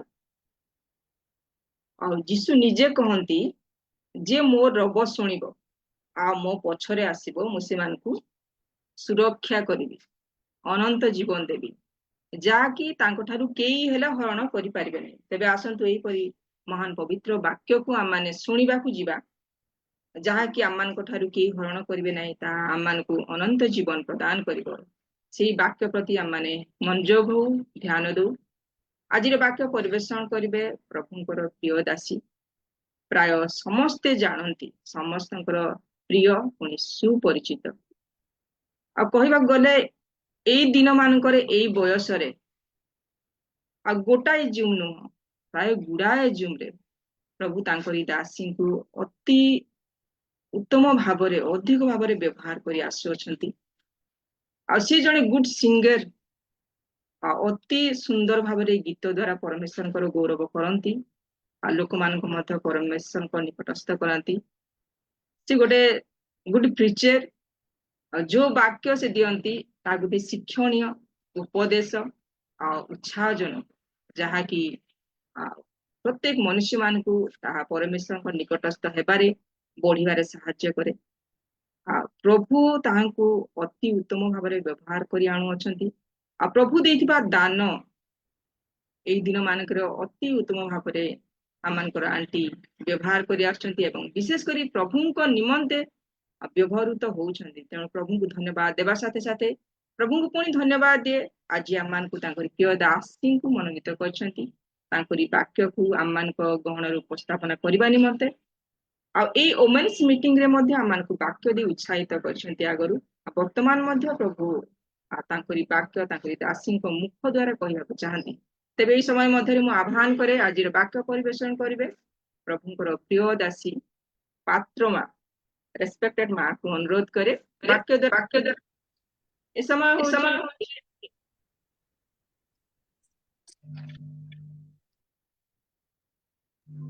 ସମସ୍ତଙ୍କୁ praise the Lord and good evening. Good evening. ସଦା ପ୍ରଭୁଙ୍କ ଧନ୍ୟବାଦ ହଉ ଆପଣମାନଙ୍କର ଏଇ ଓମେନ୍ସ ଫେଲୋସିପ୍ ଅନଲାଇନ୍ ମାଧ୍ୟମରେ ଆପଣମାନେ ମୋତେ ଆଜି ଆହ୍ୱାନ କରିଛନ୍ତି। ପ୍ରଭୁଙ୍କ ନିକଟରେ ଧନ୍ୟବାଦ ଦେବା ସଙ୍ଗେ ସଙ୍ଗେ ମୋର ବିନ୍ଦୁ ଭଉଣୀଙ୍କ ନିକଟରେ ମୁଁ ଅତ୍ୟନ୍ତ କୃତଜ୍ଞ ଯେ ମୋ ପରି ଗୋଟେ ଅଯୋଗ୍ୟ ପ୍ରଭୁଙ୍କର କନ୍ୟାକୁ ସେ ଉତ୍ସାହିତ କରିବା ନିମନ୍ତେ ଆପଣମାନଙ୍କୁ ଗହଣକୁ ଆମନ୍ତ୍ରଣ କରି ଅତି ଉଚ୍ଚ କୋଟିର ଏଇ ଓମେନ୍ସ ଫେଲୋସିପ୍ର ସମସ୍ତ କାର୍ଯ୍ୟକ୍ରମକୁ ମୁଁ ଯେହେତୁ ନିରବରେ ଦେଖୁଥିଲି, ଶୁଣୁଥିଲି, ପ୍ରକୃତରେ ବାକ୍ୟର ତୁରନ୍ତ ଭଣ୍ଡାର ସେମାନଙ୍କ ଠାରେ ଭରି ରହିଛି। ପ୍ରଭୁ ଗୌରବ ପାଆନ୍ତୁ। ମୁଁ ବା କିଏ, କଣ ବା ମୁଁ ବାକ୍ୟ ଦେବି। କିନ୍ତୁ ତଥାପି ପ୍ରଭୁ ପ୍ରତ୍ୟେକ ଜଣକୁ କିଛି କିଛି ତୋଡ଼ା ଦେଇ ତାଙ୍କର ଗୌରବାର୍ଥ ସେ ବ୍ୟବହାର କରିବା ପାଇଁ ଚାହାନ୍ତି। ଉପସ୍ଥିତ ପ୍ରତ୍ୟେକଙ୍କୁ ମୋର ଖ୍ରୀଷ୍ଟୀୟ ନମସ୍କାର ସହ ପବିତ୍ର ଆତ୍ମାଙ୍କୁ ଆହ୍ୱାନ କରିବା। ଆସନ୍ତୁ ପଦେ ପ୍ରାର୍ଥନା କରିବା। ସଦାପ୍ରଭୁଙ୍କ ତୁଲ୍ୟ ପବିତ୍ର ଆଉ କେହି ନାହିଁ, ଯେହେତୁ ତୁମ୍ଭ ବିନା ଆଉ କେହି ନାହିଁ। କି ଅବା ଆମ୍ଭମାନଙ୍କ ପରମେଶ୍ୱରଙ୍କ ତୁଲ୍ୟ କୌଣସି ଶୟନ। ଧନ୍ୟବାଦ ଦଉଛୁ ପିତା ଏ ସୁନ୍ଦର ସମୟ ପାଇଁ, ଯେଉଁ ସମୟରେ ପ୍ରଭୁ ତୁମେ ଅପେକ୍ଷା କଲ ତୁମର କନ୍ୟା ମାନେ ପ୍ରଭୁ ସେ ସୁନ୍ଦର ସହଭାଗିତା ମଧ୍ୟରେ ତୁମର ପବିତ୍ର ଉପସ୍ଥିତିରେ ମରିୟମଙ୍କ ଭଳି ଉତ୍ତମ ଭାଗ ମନୋନୀତ କରିବା ପାଇଁ ପ୍ରଭୁ ଅପରନ୍ତ ସେ ଉତ୍ସାହ ଆନନ୍ଦ ଦେଇ ତୁମେ କଢେଇ ଆଣିଲ। ସୁନ୍ଦର କାର୍ଯ୍ୟକ୍ରମ ମଧ୍ୟ ଦେଇ ଗୋଟି ଗୋଟି କରି ପ୍ରଭୁ ତୁମେ ପ୍ରକାଶିତ କଲ ମୋର ପ୍ରିୟ ମାନଙ୍କର ଠାରେ ଅନେକ ଅନେକ ସେଇ ଦାନ ତୁମେ ଦେଇଛ, ଯୋଉ ଦାନ ଦ୍ୱାରା ପ୍ରଭୁ ଆଜି ସେମାନେ ତୁମର ଚରଣ ବନ୍ଦନା କରୁ କରୁ ଭେଟି ଆଣିଛନ୍ତି। ପ୍ରଭୁ କେହି କହିପାରିବେନି ଯେ ଆମେ ଖାଲି ହାତରେ ଆସିଛୁ, ଖାଲି ହୃଦୟରେ ଆସିଛୁ, ମାତ୍ର ସେ ପୂର୍ଣ୍ଣତା ମଧ୍ୟରେ ମୋର ପ୍ରିୟ ମାନଙ୍କୁ ତୁମେ କଢେଇ ଆଣିଲ। ଧନ୍ୟବାଦ ଦଉଛୁ। ପ୍ରତିଟି କାର୍ଯ୍ୟକ୍ରମ ଉପରେ ତୁମର ମୁଦ୍ରାଙ୍କ ଦେଇଛ। ଧନ୍ୟବାଦ ଦଉଛୁ। ଧନ୍ୟବାଦ ଦଉଛୁ ପ୍ରାର୍ଥନାରେ ପ୍ରଭୁ ଆମମାନଙ୍କୁ ତୋଳି ଧରିବା ପାଇଁ ପ୍ରିୟ ନଳିନୀ ଭଉଣୀଙ୍କୁ ସେଇ ଭାରଗ୍ରସ୍ତ ବୁଝଗ୍ରସ୍ତ ପ୍ରାର୍ଥନା ତୁମେ ପ୍ରଭୁ ଦ୍ଵାରା ଆମମାନଙ୍କୁ ଆହୁରି ଅଧିକରୁ ଅଧିକ ଆତ୍ମ ପ୍ରସ୍ତୁତି ନିକଟକୁ କଢେଇ ଆଣିଛନ୍ତି। ସେଥିପାଇଁ ଧନ୍ୟବାଦ ଦଉଛି। ପ୍ରିୟ ବିନ୍ଦୁ ଭଉଣୀ ପାଇଁ ଅଶେଷ ଧନ୍ୟବାଦ ଦିଏ ପ୍ରଭୁ। ପ୍ରେମୀ ଭଉଣୀଟି ତୁମର ପ୍ରେମର ପ୍ରଭୁ ସେ ବନ୍ଧା ଅନେକଙ୍କୁ ବାନ୍ଧିବା ପାଇଁ ପ୍ରଭୁ ଯେଉଁ ଦାୟିତ୍ୱ ଗୁରୁ ଦାୟିତ୍ୱ ନେଇ ସେଇ ସ୍ଥାନରେ ପ୍ରଭୁ ମା ମାନଙ୍କୁ ଏକତ୍ରିତ କରିଛନ୍ତି, ଆହ୍ୱାନ କରିଛନ୍ତି। ତାଙ୍କର ସମସ୍ତ କାର୍ଯ୍ୟ ଅତି ଉଚ୍ଚ କୋଟିର ପୁଣି ସ୍ୱାଗତ ଯୋଗ୍ୟ। ପ୍ରଭୁ ଏସବୁ ଗୌରବ ତୁମେ ପାଅ। ତାଙ୍କୁ ଆହୁରି ବହୁଳ ଭାବରେ ବ୍ୟବହାର କରି ତାଙ୍କୁ ତାଙ୍କ ସେବା କାର୍ଯ୍ୟକୁ ପରିବାରକୁ এই ଜୁମ୍ରେ ଉପସ୍ଥିତ ପ୍ରତିଟି ମୋର ପ୍ରିୟ ମା ଭଉଣୀ ମାନଙ୍କୁ ସେମାନଙ୍କର ପରିବାରକୁ ତୁମ ହସ୍ତେ ସମର୍ପଣ କରିବା ସଙ୍ଗେ ସଙ୍ଗେ ମୁଁ ଅଯୋଗ୍ୟ ଅକିଞ୍ଚନ ତୁମର ପ୍ରିୟ କନ୍ୟାଟିଏ ପ୍ରଭୁ, କୌଣସି ସବୁ ମୋର ଯୋଗ୍ୟତା ନାହିଁ, କିନ୍ତୁ ପ୍ରଭୁ ତୁମର ଅନୁଗ୍ରହରେ ଆଜି ପ୍ରିୟ ମା ମାନଙ୍କ ମଧ୍ୟରେ ତୁମର ସେଇ ବାକ୍ୟ ଜୀବନ୍ତ ବାକ୍ୟ ନେଇ ଆସିବା ସମୟରେ ପ୍ରଭୁ ମୁଁ ନିଜକୁ ଶୂନ୍ୟ କରିଦିଏ। ମୁଁ କଥା କହିବିନି, ଆତ୍ମା ତୁମେ କଥା କହିବ, ତୁମେ କହିବ, ମୁଁ ଶୁଣିବି। ଆମେ ସମସ୍ତେ ଶୁଣିବା, ପୁଣି ଶିକ୍ଷା ଲାଭ କରିବା। ଚେତନା ଯୁକ୍ତ ଜୀବନରେ ପ୍ରଭୁ ଅଧିକରୁ ଅଧିକ ସତର୍କରେ ସୁବୁଦ୍ଧି କନ୍ୟା ପରି ତୁମର ଆଗମନକୁ ପ୍ରିୟ ଜ୍ଞାନ କରିବା। ଏଥିପାଇଁ ତୁମେ ଅନୁଗ୍ରହ କର। ଆରମ୍ଭରୁ ଶେଷ ପର୍ଯ୍ୟନ୍ତ ପ୍ରତିଟି ଡିଭାଇସକୁ ତୁମ ନିୟନ୍ତ୍ରଣରେ ନିଅ। ସକଳ ଅଯୋଗ୍ୟତା ମାର୍ଜନା କରି ପ୍ରାର୍ଥନା ଶୁଣିଲ ବିଶ୍ୱାସରେ ଧନ୍ୟବାଦ ଦେଇ ଯୀଶୁଙ୍କ ନାମରେ ଅଳ୍ପ ଭିକ୍ଷା ମାଗୁଅଛି ପିତା। ଆମେନ୍, ଆମେନ୍, ଆମେନ୍। ବାକ୍ୟ ମଧ୍ୟକୁ ଯିବା ପୂର୍ବରୁ ଆମେ ସବୁବେଳେ ଜାଣିଛୁ ମହିଳା ମାନେ ପ୍ରକୃତିରେ ଯେକୌଣସି ସଭା ସହଭାଗିତା ହେଇଥାଉ ନା କାହିଁକି ସବୁଠାରୁ ଅଧିକ ସଂଖ୍ୟକ ମା ଭଉଣୀ ମାନେ ଉପସ୍ଥିତ ଥାନ୍ତି। ଆଉ ସେ ନାରୀ ମାନଙ୍କର ଅନେକ ନାଁ, ଅନେକ ରୂପ, ଅନେକ ଗୁଣ।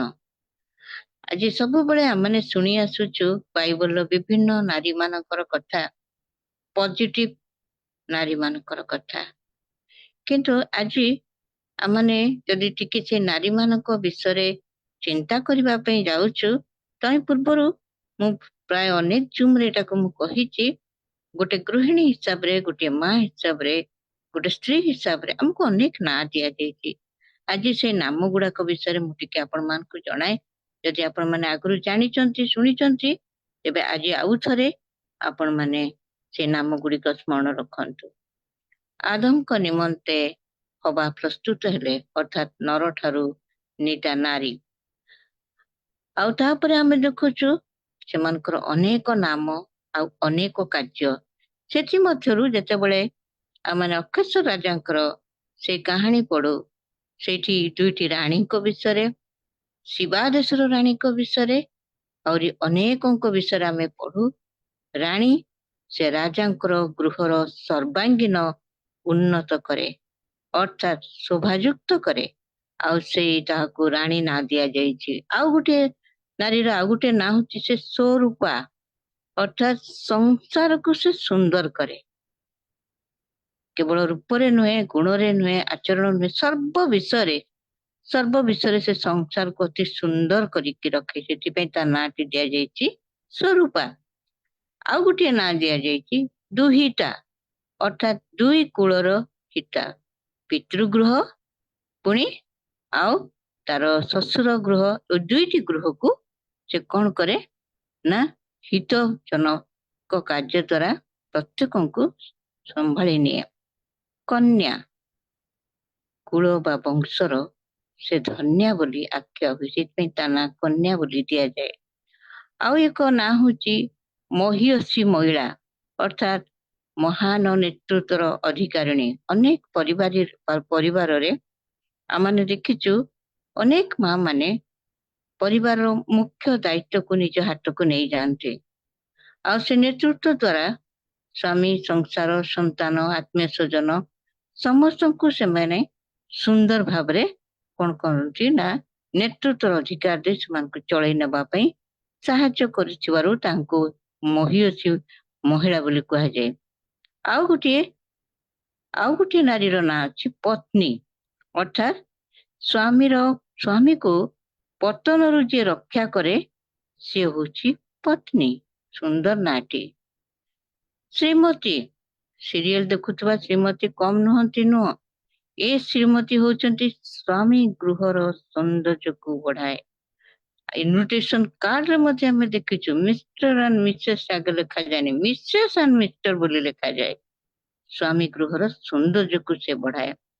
ଶ୍ରୀମନ୍ତିନୀ, ସ୍ୱାମୀ ଗୃହର ଦାୟିତ୍ୱର ବହୁତ ଶୀର୍ଷରେ ଥାଏ। ହୋମ ମିନିଷ୍ଟର, ଶ୍ରୀମନ୍ତିନୀ ସ୍ୱାମୀ ଗୃହର ଦାୟିତ୍ୱର ଶୀର୍ଷରେ ଥାଏ। ଆଉ ଗୋଟିଏ ନାଁ ହଉଛି ସ୍ତ୍ରୀ, ସେ ଗୃହର ସ୍ଥିତିକୁ ଯେ ସ୍ଥିର କରେ ସେ ହଉଛି ସ୍ତ୍ରୀ। ଗୋଟେ ସ୍ୱାମୀର ଗୃହକୁ ଯେ ସ୍ଥିର କରିପାରେ ସେ ହଉଛି ସ୍ତ୍ରୀ। ଆଉ ଗୋଟେ ହଉଛି ଭଗିନୀ, ଅର୍ଥାତ୍ ଭଉଣୀ। ଆଉ ଭାଇର ଉପକାରରେ ସେ କେବେ ହେଳା କରେନି। ଦୁଃଖରେ ସୁଖରେ ସବୁବେଳେ ଭାଇର ପାଖେ ପାଖେ ଥାଏ। ଭାଇ ମଧ୍ୟ ଭଉଣୀର ଯତ୍ନ ନିଏ। ଆଉ ଗୋଟିଏ ବଡ ବିଷୟ ହଉଛି ଭାର୍ଯ୍ୟା। ସବୁଠୁ ଗୁରୁତ୍ୱପୂର୍ଣ୍ଣ ଦାୟିତ୍ୱ ଯେ ବହନ କରେ, ଗୃହର ଭାର ଯେ ବହନ କରେ, ତାକୁ ଭାର୍ଯ୍ୟା ବୋଲି ବି କୁହାଯାଏ। ଅର୍ଥାତ୍ ନାରୀ ଚରିତ୍ର ମଧ୍ୟରେ 11ଟି ଚରିତ୍ର ଯେତେବେଳେ ଆମେ ଦେଖିଲୁ, ତା ଭିତରେ ଆଉ ଗୋଟେ ଚରିତ୍ର ଅଛି, ସେ ହଉଛି ମା। ଏଇ ମା ନାମଟିରେ ଏତେ ଆକର୍ଷଣ, ଏତେ ସୌନ୍ଦର୍ଯ୍ୟରେ ପରିପୂର୍ଣ୍ଣ, ଏ ନାମ ପରି ଆଉ କୌଣସି ନାମ ନାହିଁ। ଜନ୍ମଦାତ୍ରୀ, ଜନନୀ ମାଟି ଠାରୁ ଆହୁରି ସେ ମାଟି ପରି ସେ ବହୁତ ସହିଷ୍ଣୁ, ସବୁ ସହିପାରେ। ଆକାଶରୁ ଉଚ୍ଚ ମାର ଭୂମିକା ପରିବାର, ସମାଜ, ମଣ୍ଡଳୀ ମଧ୍ୟରେ ବହୁତ ଗୁରୁତ୍ୱପୂର୍ଣ୍ଣ ମୋର ପ୍ରିୟ ମାନେ। ସେଇଥିପାଇଁ ମା ଡାକଟି ସର୍ବଶ୍ରେଷ୍ଠ ନାରୀ ମାନଙ୍କର ନାମ ମାନଙ୍କ ମଧ୍ୟରେ ସବୁଠୁ ମାନ୍ୟତା ପ୍ରାପ୍ତ କରାଯାଏ, ଯୋଉଥିପାଇଁ ମଦର୍ସ ଡେ ବୋଲି କୁହାଯାଏ, ଓମେନ୍ସ ଡେ ବୋଲି କୁହାଯାଏ। ହଁ ମୋର ପ୍ରିୟ ମାନେ, ଆଜି ଏଇଭଳି ଏକ ନାରୀ ମାନଙ୍କର ବିଷୟରେ ଚିନ୍ତା କରିବା। ଭାର୍ଯ୍ୟା ଏଇ ଶବ୍ଦଟି ଗୋଟିଏ ନାରୀର ବିଷୟରେ ମୁଁ ଆଜି କହିବା ପାଇଁ ଚାହେଁ। ଭାର୍ଯ୍ୟା ଯେ ଗୃହର ଭାର ବହନ କରେ। ଆଜି ଆସନ୍ତୁ ପଢିବା ମୁଖ୍ୟ ଶାସ୍ତ୍ରାଂଶକୁ ଯିବା। ପ୍ରଥମ ସାମୁଏଲ ତାର 1 ପର୍ବ 1 ପଦରୁ 8 ପଦ ଯାକେ ଟିକେ ଆମେ ପାଠ କରିବା ଯତ୍ନପୂର୍ବକ। କି ଯଦି ସାହାଯ୍ୟ କରିବେ ଜଣେ ବହୁତ ଭଲ ହେବ। ଇଫ୍ରାଇମ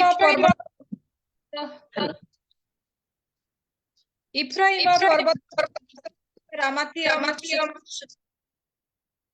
ପଢନ୍ତୁ ସିଷ୍ଟର।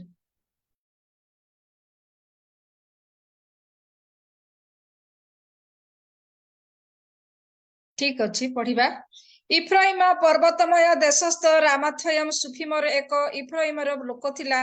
ତାହାର ନାମ ଇଲକାନା। ସେ ସୁଫର ବୃଦ୍ଧ ପୌପତ୍ର, ତୋହର ପୌପତ୍ର, ଇଲିହର ପୌତ୍ର, ଜିରୋହମର ପୁତ୍ର। ପୁଣି ତାହାର 2 ଭାର୍ଯ୍ୟା ଥିଲେ, ଜଣକର ନାମ ହାନ୍ନା, ଅନ୍ୟର ନାମ ପନିନା। ପନିନାର ସନ୍ତାନ ସନ୍ତତି ଥିଲେ, ମାତ୍ର ହାନ୍ନାର କୌଣସି ସନ୍ତାନ ସନ୍ତତି ନଥିଲେ। ସେହି ବ୍ୟକ୍ତି ବର୍ଷକୁ ବର୍ଷ ସୈନ୍ୟାଧିପତି ସଦାପ୍ରଭୁଙ୍କ ନିକଟରେ ଆରାଧନା ଓ ବଳିଦାନ କରିବା ନିମନ୍ତେ ଆପଣା ନଗର ନଗରରୁ ଶିଲୋକୁ ଯାଉଥାଏ। ସେହି ସ୍ଥାନରେ ଏଲିଙ୍କର ଦୁଇ ପୁତ୍ର ହଫ୍ନି ଓ ପିନହସ ସଦାପ୍ରଭୁଙ୍କ ଯାଜକ ଥିଲେ। ପୁଣି ଇଲକାନା ବଳିଦାନ କରିବା ଦିନରେ ସେ ଆପଣା ଭାର୍ଯ୍ୟା ପନିନାକୁ ଓ ତାହାର ପୁତ୍ର କନ୍ୟା ସମସ୍ତଙ୍କୁ ଅଂଶ ଦେଲା। ମାତ୍ର ସେ ହାନାକୁ ଦ୍ୱିଗୁଣ ଅଂଶ ଦେଲା, କାରଣ ସେ ହାନାକୁ ପ୍ରେମ କଲା। ମାତ୍ର ସଦାପ୍ରଭୁ ତାହାର ଗର୍ଭାଶୟ ରୁଦ୍ଧ କରିଥିଲେ। ପୁଣି ସଦାପ୍ରଭୁ ତାହାର ଗର୍ଭାଶୟ ରୁଦ୍ଧ କରିବାରୁ ତାହାର ସପତ୍ନୀ ତାହାର ରୋଷ ଜନ୍ମାଇବା ନିମନ୍ତେ ତାହାକୁ ଅତିଶୟ ବିରକ୍ତ କରେ। ସେ ସଦାପ୍ରଭୁଙ୍କ ଗୃହକୁ ଗଲାବେଳେ ତାହାର ସ୍ୱାମୀ ବର୍ଷକୁ ବର୍ଷ ଏପରି କରେ, ତାହାର ସପତ୍ନୀ ମଧ୍ୟ ସେହିପରି ତାହାକୁ ବିରକ୍ତ କରେ। ଏହେତୁ ସେ ରୋଦନ କରେ ଆଉ କିଛି ଖାଏ ନାହିଁ। ଏଥିରେ ତାହାର ସ୍ୱାମୀ ଇଲକାନା ତାହାକୁ କହିଲା, ହାନ୍ନା କାହିଁକି ରୋଦନ କରୁଅଛ? କାହିଁକି ଖାଉନାହ? କାହିଁକି ତୁମ ମନ ଦୁଃଖିତ ହୋଇଅଛି? ମୁଁ କି ଦଶପୁତ୍ର ଠାରୁ ତୁମ୍ଭ ପ୍ରତି ଉତ୍ତମ ନୁହେଁ? ବହୁତ ସୁନ୍ଦର ଭାବରେ ପାଠ କରିଥିବାରୁ ନଳିନୀ ଭଉଣୀଙ୍କୁ ପ୍ରଭୁ ବହୁତ ଆଶୀର୍ବାଦ କରନ୍ତୁ। ଆଜି ଦୁଇଟି ଭାର୍ଯ୍ୟା ମଧ୍ୟରୁ ଗୋଟିଏ ଭାର୍ଯ୍ୟାର ବୃତ୍ତାନ୍ତ ଆମେ ବୋଧେ 1000 ଟାଇମରୁ ଅଧିକ ଶୁଣି ସାରିଛୁ। ସେ ହଉଛନ୍ତି ହାନ୍ନା। ମୁଁ ସବୁବେଳେ ସବୁ ଜାଗାରେ କହେ, ଆମ ପ୍ରତ୍ୟେକଙ୍କର ପରିବାର ଗୋଟେ ଯୋଉ ରନ୍ଧନ ତିଆରି ହୁଏ ତାର ସ୍ୱାଦ ବିଭିନ୍ନ ପ୍ରକାର। କେହି କହିପାରିବାନି ନଳିନୀ ଭଉଣୀଙ୍କର, ବିନ୍ଦୁ ଭଉଣୀଙ୍କର ଯୋଉଭଳି ରୋଷେଇ ପ୍ରସ୍ତୁତି, ମୋର ମଧ୍ୟ ସମାନ ଭାବରେ ସେଇ ପ୍ରସ୍ତୁତି, ସେମ୍ ଟେଷ୍ଟ ନାଇଁ, ଟିକେ ଟିକେ ଭିନ୍ନ ହୁଏ, କିନ୍ତୁ ରୋଷେଇ ହୁଏ, ସାମଗ୍ରୀ ଆସେ, ପ୍ରସ୍ତୁତ କରୁ ଆଉ ଭୋଜନ କରୁ। ପ୍ରଭୁ ଆଶୀର୍ବାଦ। ହ୍ୟାଲୋ, ପ୍ରେଜ୍ ଦ ଲର୍ଡ। କାହାର ଟିକେ ଅନମ୍ୟୁଟ କରିଦିଅନ୍ତୁ। ଓକେ। ବର୍ତ୍ତମାନ ଆମେ ଦେଖୁଛୁ ଅଗ୍ରଣୀ ସ୍ୱାସ୍ଥ୍ୟବିଦ ମାନେ ପ୍ରାୟ ଅଧିକାଂଶ ରୋଗ ବ୍ୟାଧିର ନିରାକରଣ ପାଇଁ ଚେଷ୍ଟା କରିବା ସମୟରେ ସେମାନେ ଗୋଟିଏ ବିଷୟ ଗୁରୁତ୍ୱ ଦିଅନ୍ତି। ଆଜିର ଏଇ ପରିପ୍ରେକ୍ଷୀରେ ବେଶୀ ଯୋଉମାନେ ଭାବାବେଗ, ଯୋଉମାନେ ଅତ୍ୟନ୍ତ ଅନ୍ୟ ପ୍ରତି ସେମାନଙ୍କର ଈର୍ଷା ଭାବ ଆଉ ଦୀର୍ଘକାଳୀନ ତିକ୍ତ ଘୃଣା ଭାବ ଅନେକ ସମୟରେ ସେମାନଙ୍କର ମସ୍ତିଷ୍କକୁ ଭ୍ରାନ୍ତି କରିଦିଏ, କ୍ଷତି ଜନ୍ମାଏ। ତା ସହିତ ଅନେକ ହୃଦରୋଗରେ ମଧ୍ୟ ଆକ୍ରାନ୍ତ ହୋଇ ପଡନ୍ତି।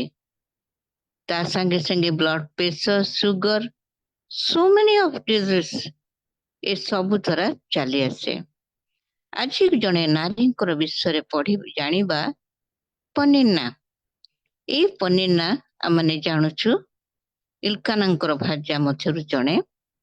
ଭାର୍ଯ୍ୟାର ଡେଫିନେସନ ମୁଁ ଯେପରି କହିଲେ ଗୃହର ଭାର ଯେ ବହନ କରେ ସିଏ ହଉଛି ଭାର୍ଯ୍ୟା। ଅନେକ ସମୟରେ ଆମେ ଏଇ ଶବ୍ଦ ଅଂଶଟି ପଢିବା ସମୟରେ ଗୋଟେ ନେଗେଟିଭ ଚିନ୍ତାଧାରା ଏଇ ପ୍ରିୟ ପନିନ୍ନାଙ୍କ ଜୀବନରେ ଆମେ ସବୁବେଳେ ଦେଖିଥାଉ। କଣ ନା ସମୟ କାଳୀନ ସମୟରେ ସେମାନେ ଯଦି ବା ବ୍ୟବସ୍ଥା ଥିଲା, ଈଶ୍ୱରଙ୍କର ସମସ୍ତ ଆଜ୍ଞା ଥିଲା, କିନ୍ତୁ ତା ସତ୍ତ୍ୱେ ମଧ୍ୟ ଇସ୍ରାଏଲୀୟ ମାନେ ସମସ୍ତ ବ୍ୟବସ୍ଥାର ଊର୍ଦ୍ଧ୍ୱରେ ଯାଇ ଯେଉଁ ସମସ୍ତ ଈଶ୍ୱର ବିରୋଧୀ କାର୍ଯ୍ୟ କଲେ, ତଦ୍ୱାରା ଈଶ୍ୱରଙ୍କର ଗୌରବ ରହିତ ହେବା ସଙ୍ଗେ ସଙ୍ଗେ ପରବର୍ତ୍ତୀ ଜେନେରେସନ ପାଇଁ ଗୋଟେ ବଡ ଦୁଃଖଦାୟକ ସମ୍ବାଦ ସେମାନଙ୍କ ଦ୍ୱାରା ପ୍ରସାରିତ ହେଲା। ଅର୍ଥାତ୍ ଆମେ ଜାଣିଛୁ ପନିନ୍ନା ଜଣେ ଜିହୁଦୀ କନ୍ୟା। ଜିହୁଦୀର ରୀତିନୀତି ସବୁ କିଛି ଥିଲା।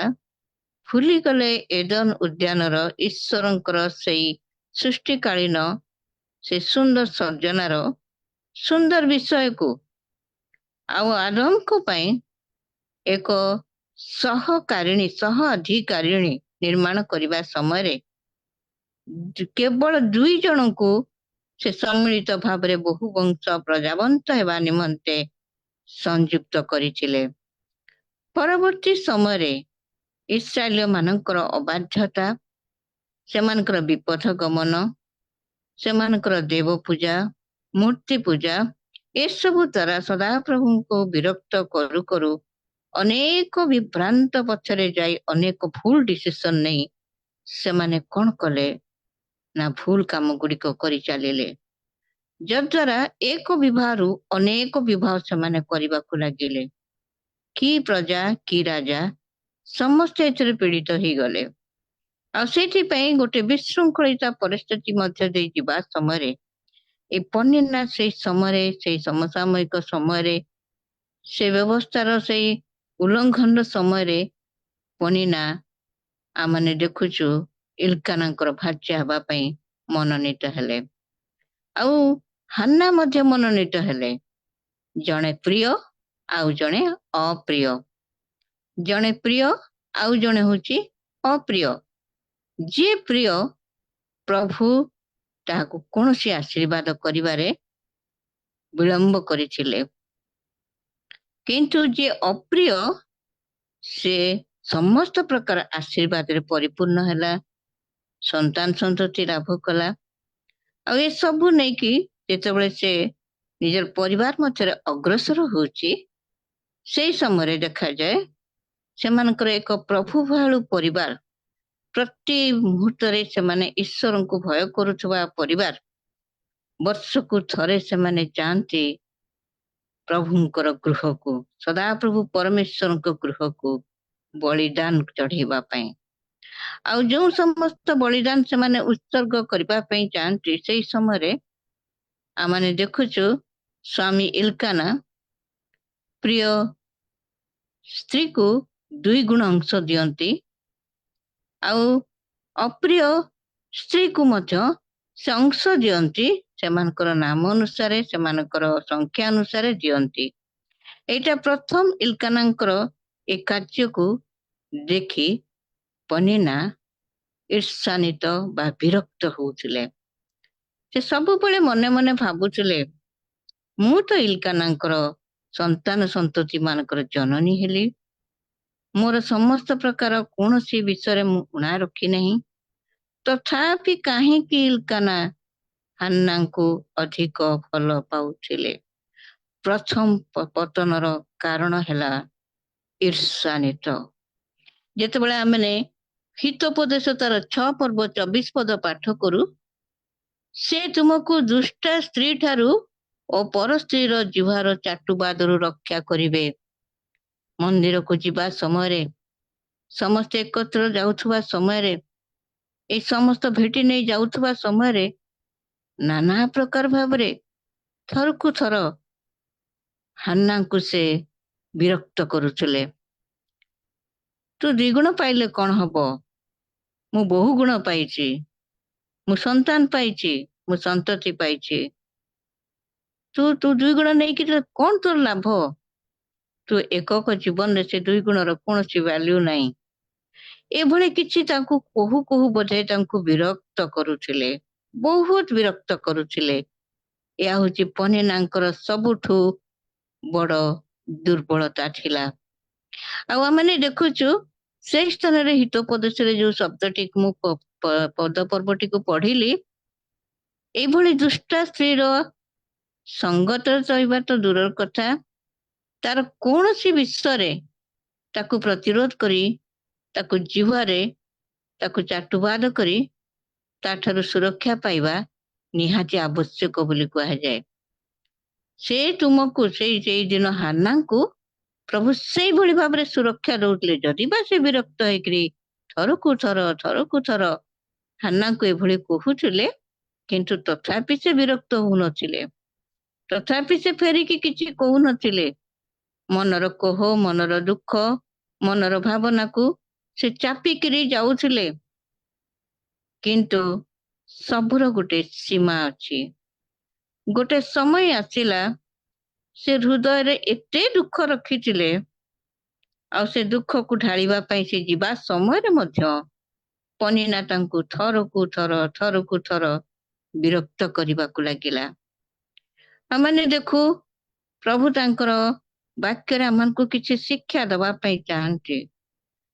ବିରକ୍ତିକର ପରିସ୍ଥିତିକୁ ମଧ୍ୟକୁ ଆଣିବା ପାଇଁ ପନିନା ଯତ୍ପର ନାସ୍ତି ସେ ଚେଷ୍ଟା କରି ସେଥିରେ ସଫଳକାମ ହେବା ପାଇଁ ପ୍ରାଣପଣ କରିଥିଲେ। କିଭଳି ଭାବରେ ଆକୁ ଡାଉନ କରାଯାଇପାରିବ, କିଭଳି ଭାବରେ ଆକୁ ଦମନ କରାଯାଇପାରିବ, ସେଥିପାଇଁ ତାଙ୍କ ଭିତର ସେଇ ଜ୍ୱଳନଟାକୁ ବା ତାଙ୍କର ଭିତରେ ଥିବା ସେ ଆକ୍ରୋଶ ମନୋଭାବଟାକୁ ସେ ମୁଖରେ ପ୍ରକାଶ କରୁଥିଲେ।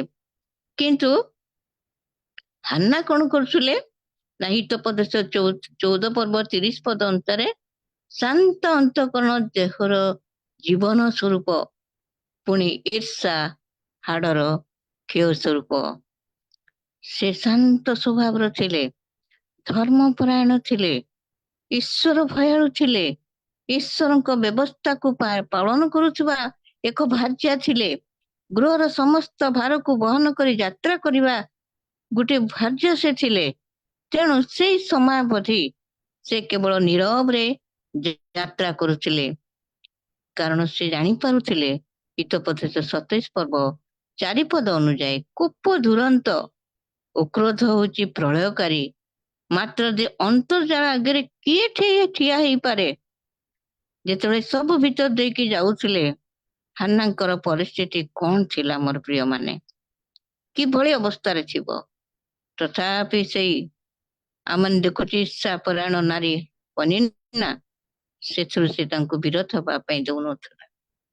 ପରବର୍ତ୍ତୀ ସମୟରେ ପ୍ରଭୁ ଯୋଉ କାର୍ଯ୍ୟ ହାନ୍ନାଙ୍କ ଜୀବନରେ କଲା ତା ଆପଣ ମାନେ ସମସ୍ତେ ଜାଣିଛନ୍ତି। ସେ ବିଷୟରେ ଆଉ ଅଧିକ ମୁଁ କିଛି ଆଲୋଚନା କରିବା ପାଇଁ ଚାହେଁ ନାହିଁ। କିନ୍ତୁ ଆମେ ଆଜିର ମୁଖ୍ୟ ଚିନ୍ତାର ବିଷୟ ହଉଛି ବିରକ୍ତ ଭାବ ଈର୍ଷା ଜନିତ ସ୍ୱଭାବରୁ ହିଁ ଉତ୍ପନ୍ନ ହେଇଥାଏ, ଯାହା ଆପଣା ମୁଖ ଦ୍ୱାରା ତା ପ୍ରକାଶିତ ହେଇଥାଏ। ମୋର ପ୍ରିୟ ମାନେ, ଈର୍ଷାର ବ୍ୟାଖ୍ୟା ଯଦି ଆମେ କରିବା ପାଇଁ ଚାହୁଁ ପନିନାଙ୍କ ଜୀବନରେ କେତେ ଗୁଡିକ ଗୁଣ ଗୁଡିକ ଆଜି ମଧ୍ୟ ଆମମାନଙ୍କ ଠାରେ ପରିଲକ୍ଷିତ ହୁଏ। ଯେତେବେଳେ ଆମେ ଦେଖୁ ଯାତ୍ରା ତାର 20 ପର୍ବ 17 ପଦ ବ୍ୟବସ୍ଥାର ସମସ୍ତ 10 ଆଜ୍ଞା ମଧ୍ୟରେ ସବୁଠାରୁ ଶେଷ ଆଜ୍ଞାଟି ଥିଲା ପ୍ରତିବାସୀର କୌଣସି ବିଷୟକୁ ଲୋଭ କରିବ ନାହିଁ। କି ଭାର୍ଯ୍ୟା, କି ଗୃହ, କି ସମ୍ପତ୍ତି, ଏସବୁ ଆମମାନଙ୍କୁ ବ୍ୟବସ୍ଥାରେ ସେ 10 ଆଜ୍ଞା ମଧ୍ୟରେ ଦିଆଯାଇଛି। ଆଉ ଏଇ ସମସ୍ତ ବିଷୟ ମଧ୍ୟରେ ପନିନା ଦେଖୁଥିଲେ ହାନ୍ନାଙ୍କୁ 2 ଗୁଣ ଦିଆଯାଇଥିଲା। ଈର୍ଷା ଆରମ୍ଭ ହେଲା। ଆମେ ଦେଖୁଛୁ, ଯଦି ଈର୍ଷାର ବିଷୟ ଆମେ ଦେଖୁ, ଆମେ ପଳେଇବା ଆଦମ ହବାଙ୍କର କଇନ ହେବଲର କାହାଣୀ ପାଖକୁ। ସେଇ ସ୍ଥାନରେ ମଧ୍ୟ ଈର୍ଷା ହେଲା। ତା ପରଠାରୁ ଈର୍ଷା ପ୍ରବଳତର ଭାବରେ ବଢି ଏ ପର୍ଯ୍ୟନ୍ତ ଇସ୍ରାଏଲୀୟ ମାନଙ୍କର ମଧ୍ୟରେ କାର୍ଯ୍ୟକାରୀ ହୋଇ ସଦାପ୍ରଭୁ ପରମେଶ୍ୱରଙ୍କୁ ବିରକ୍ତ କରିବାରେ ଲାଗିଲେ। କିନ୍ତୁ ଜାଣୁ, ଆମମାନଙ୍କୁ ପ୍ରଭୁ ଏଇ ପନିନାଙ୍କ ଜୀବନରୁ କିଛି ଆମମାନଙ୍କୁ ଜଣେଇବା ପାଇଁ ଚାହାନ୍ତି। ତୁମାନେ ବିରକ୍ତକର ସ୍ୱଭାବ ଭିତରେ ଯାଅ ନାହିଁ। ଅନେକ ପଦ ପର୍ବ ଦେଇ ମୁଁ ଆପଣ ମାନଙ୍କୁ କ୍ଳାନ୍ତ କରିବା ପାଇଁ ଚାହେଁ ନାହିଁ। ମାତ୍ର ଆମେ ଯେତେବେଳେ ଜାଣୁ ଯେ ଏଭ୍ରି 12 ପର୍ବ 15 ପଦ କାଳେ ଆମମାନଙ୍କ ମଧ୍ୟରେ ପନିନା ପରି ଯଦି ତିକ୍ତତା ବୃଦ୍ଧି ପାଇବ, ତେବେ ଆମ ଭିତରେ ଆଉ ଏକ ଗୁଣ ଭୟଙ୍କର ଭାବରେ ପ୍ରକାଶିତ ହେଇପାରିବ, ଯଦ୍ୱାରା ପନିନା ଥରକୁ ଥର ଇରିଟେଟ କରୁଥିଲେ ହାନ୍ନା ତାର ବଶବର୍ତ୍ତୀ ହେଇଯାଆନ୍ତୁ। କିନ୍ତୁ ହିତୋପଦେଶ 4:23 ଅନୁସାରେ ହାନ୍ନା ସେଥିରୁ କ୍ଷାନ୍ତ ଥିଲେ, କାରଣ ସେ ଜାଣିଥିଲେ ଯେ ଯୋଉ ହୃଦୟକୁ ଈଶ୍ୱର ଆମମାନଙ୍କର ମନୁଷ୍ୟ ମାନଙ୍କର ମଧ୍ୟରେ ସ୍ଥାପନ କରିଛନ୍ତି, ସେ ଜାଣିଥିଲେ ତାଙ୍କ ହୃଦୟରେ ଏସବୁ ବିଷୟକୁ ସ୍ଥାନ ନ ଦେବା ପାଇଁ ସେ ପ୍ରାଣପଣ କରୁଥିଲେ। କାରଣ ସେ ଜାଣୁଥିଲେ ସେଇ ଯୋଉ ହୃଦୟଟି ସେ ପାଇଛନ୍ତି ଈଶ୍ୱରଙ୍କ ଦ୍ୱାରା, ସେଇ ଦତ୍ତ ହୃଦୟକୁ ସେ କଳୁଷିତ କରିବା ପାଇଁ ଚାହୁଁନଥିଲେ, ତାକୁ ବିନଷ୍ଟ କରିବା ପାଇଁ ଚାହୁଁନଥିଲେ। କୌଣସି ଆଘାତ ତାକୁ ଯେପରି ବିନଷ୍ଟ ନ କରିପାରେ, ଏଥିପାଇଁ ସେ ଯତ୍ନବାନ ଥିଲେ। ହୃଦୟକୁ ଯତ୍ନର ସହିତ ରଖି ପନିନାଙ୍କର ଏଇଭଳି ସରବ୍ୟ ବାଣକୁ ସହଜରେ ସେ ହଜମ କରି ଚାଲିଥିଲେ।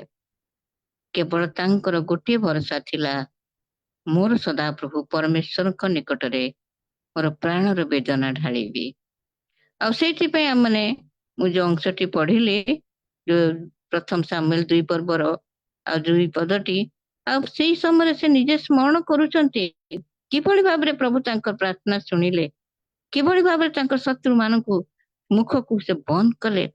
ଆଉ ସେଇଭଳି ଭାବରେ ସେଦିନ ପନିନାଙ୍କର ବିରକ୍ତି ଭାବ ବା ଈର୍ଷା ଭାବ ହାନ୍ନାଙ୍କର ହୃଦୟକୁ କୌଣସି ପ୍ରକାରେ ବିନଷ୍ଟ ହେବା ପାଇଁ ଦେଇନଥିଲେ। କାରଣ ଫିଲିପି ତାର 2 ପର୍ବ 3-4 ପଦ ଯଦି ଆମେ ପାଠ କରୁଛୁ, ଆଉ ସେ ନମ୍ରତାର ଭୂଷଣରେ ଭୂଷିତ ଥିଲେ, ଈଶ୍ୱରଙ୍କ ପ୍ରତି ଅଧିକ ମନୋଯୋଗୀ ଥିଲେ, ପରମେଶ୍ୱରଙ୍କ ପ୍ରତି ଅଧିକ ମନୋଯୋଗୀ ଥିଲେ, ଯୋଉଥିପାଇଁ ପନିନାଙ୍କର ଏଇ ଯନ୍ତ୍ରଣାକୁ ସେ କିଛି ମନେ କରୁନଥିଲେ, କିଛି ଜାଣୁନଥିଲେ। ଦୁଃଖ ନିଶ୍ଚୟ ହଉଥିଲା। ଆମକୁ ଯଦି କିଏ ପଦେ କହିବ, ନିଶ୍ଚୟ ଆମେ ତାକୁ ଫେରି ଆଉ ପଦେ କହିବା ପାଇଁ ତ୍ରୁଟି କରୁନା। କିନ୍ତୁ ପନିନାଙ୍କର ଶତ ଚେଷ୍ଟା ସତ୍ତ୍ୱେ ମଧ୍ୟ ହାନ୍ନା ମୁଖ ଫିଟେଇ ନଥିଲେ। କାରଣ ଆମେ ଜାଣିଛୁ କୋଉମାନେ ଗାଲାତୀୟ 5 ପର୍ବ ଆଉ 19-20 ଯଦି ଆମେ ପାଠ କରିଛୁ, ସେଠି ଦେଖୁ ଯେ ଈଶ୍ୱରଙ୍କର ରାଜ୍ୟର ଅଧିକାରୀ କୋଉମାନେ ହେଇପାରିବେ। ସେଦିନ ହାନ୍ନା ଜାଣିଥିଲେ ଯେ ନିଶ୍ଚିତ ଭାବରେ ମୁଁ ଈଶ୍ୱରଙ୍କ ରାଜ୍ୟର ଅଧିକାରୀ ହେବି। କୌଣସି ପ୍ରକାର ପନିନାର ପଥରେ ମୁଁ ଯିବି ନାହିଁ, ତାର କୌଣସି ମାର୍ଗକୁ ମୁଁ ଅବଲମ୍ବନ କରିବି ନାହିଁ।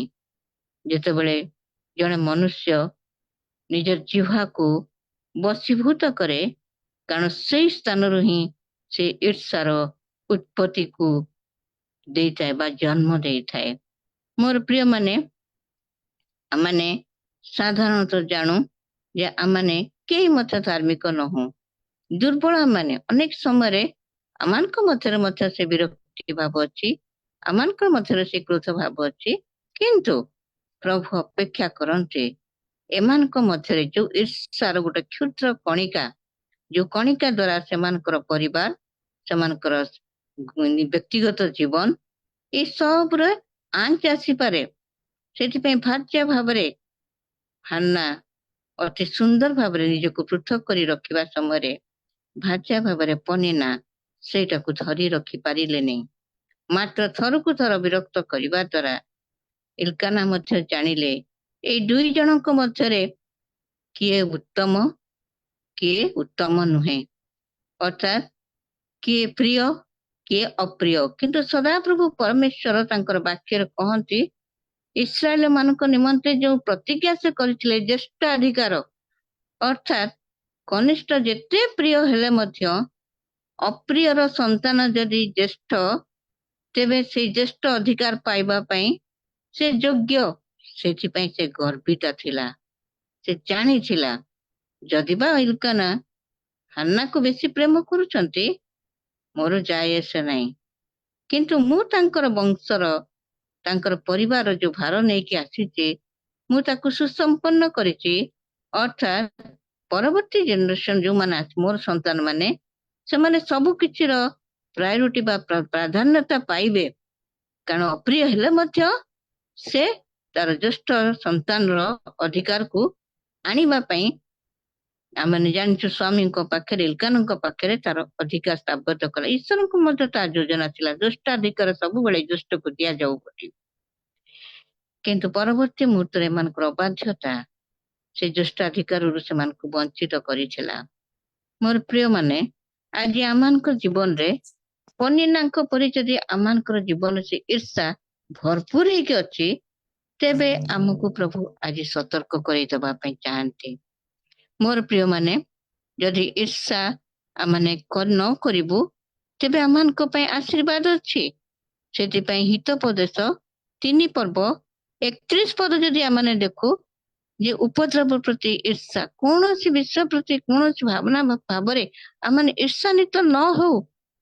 ସେ ଯେତେ ଉପଦ୍ରବ କହିବେ ଶୁଣୁଛୁ, ଆମେ କିଭଳି ଭାବରେ ଆମମାନଙ୍କର ବିଶ୍ୱାସୀ ମାନଙ୍କର ଜୀବନରେ କଣ କଣ ଘଟଣା ଘଟୁଛି ବିଭିନ୍ନ ସ୍ଥାନରେ, କାହାକୁ ବି ବାଦ ଦିଆଯାଉନି।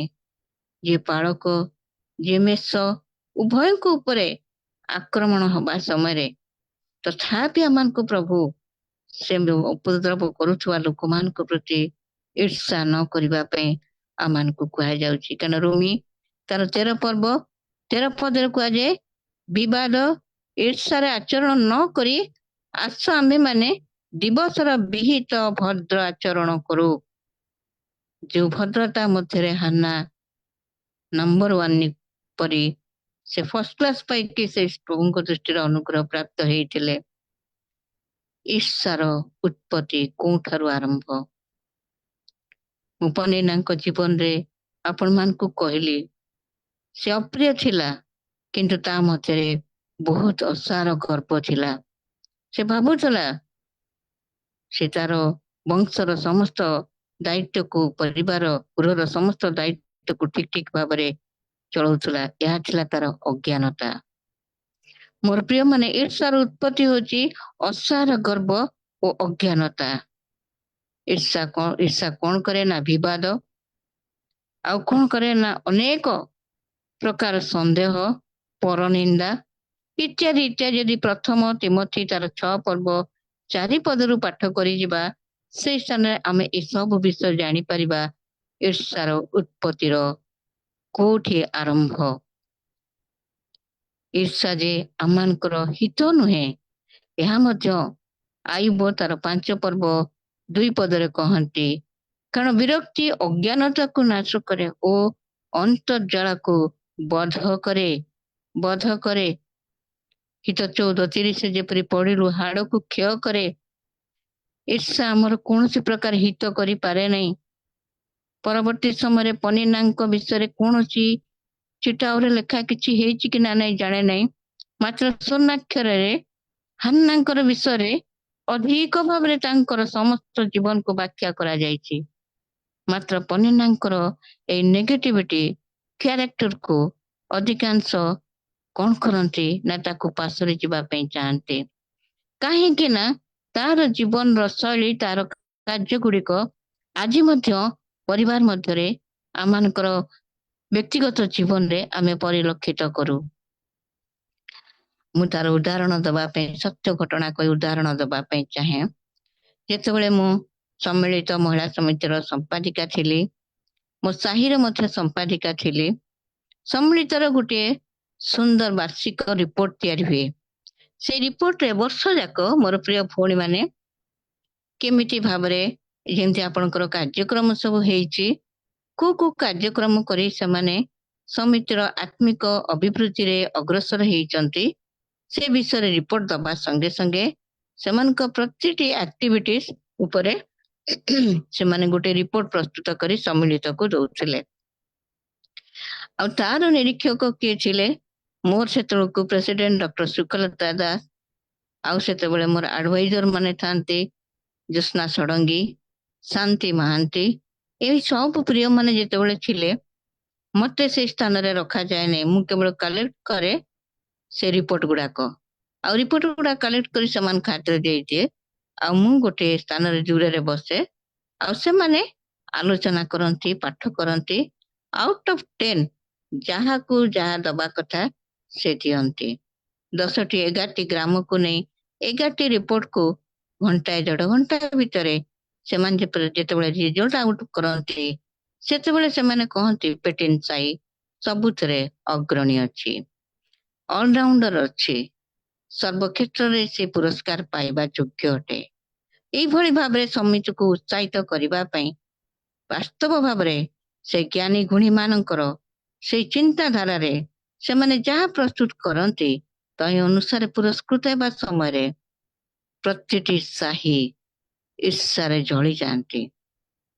ତାର କାରଣ ହଉଛି ମୀନାକ୍ଷୀ ଦିଦି ଅଛନ୍ତି ତ ତାଙ୍କ ସାହିର ସେକ୍ରେଟାରୀ, ସେଇଥିପାଇଁ ତାଙ୍କ ସାହିକୁ ଏକା ସବୁଠୁ ବେଶୀ ପ୍ରାଧାନ୍ୟତା ଦିଆଯାଇ ତାଙ୍କୁ ଫର୍ଷ୍ଟ କରାଯାଉଛି। ଏନି କମ୍ପିଟିସନ, ଏନି ବିଷୟରେ ଯେତେବେଳେ ମା ମାନେ ଅଗ୍ରଣୀ ହୁଅନ୍ତି, ସବୁର ଦୋଷ ମୋ ଉପରକୁ ଆସେ।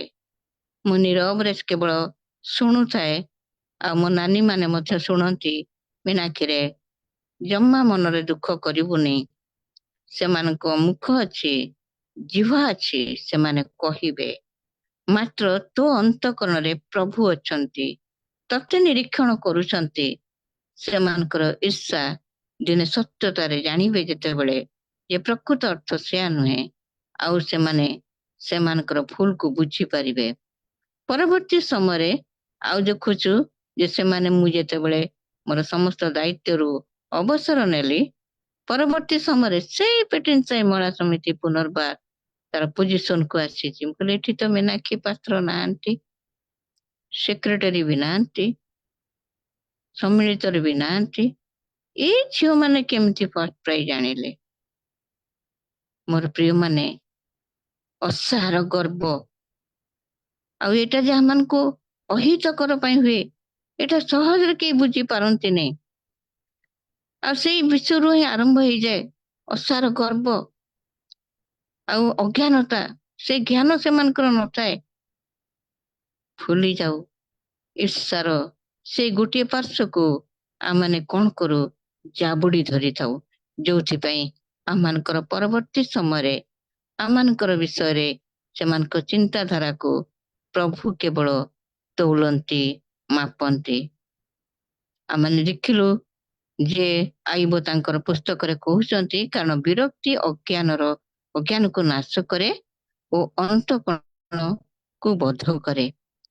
ଆମମାନେ ସେଇ ସୁନ୍ଦର ବିଷୟଟିକୁ ଯେତେବେଳେ ପାଠ କରୁ ଯେ ଏଇ ଈର୍ଷା ଆମର କଣ କ୍ଷତି କରିପାରେ। ସବୁଠୁ ବଡ ବିଷୟ ହଉଛି ମହିଳା ମାନେ ବର୍ତ୍ତମାନ ସୁସମାଚାର କ୍ଷେତ୍ରରେ ବହୁତ ଅଗ୍ରଣୀ।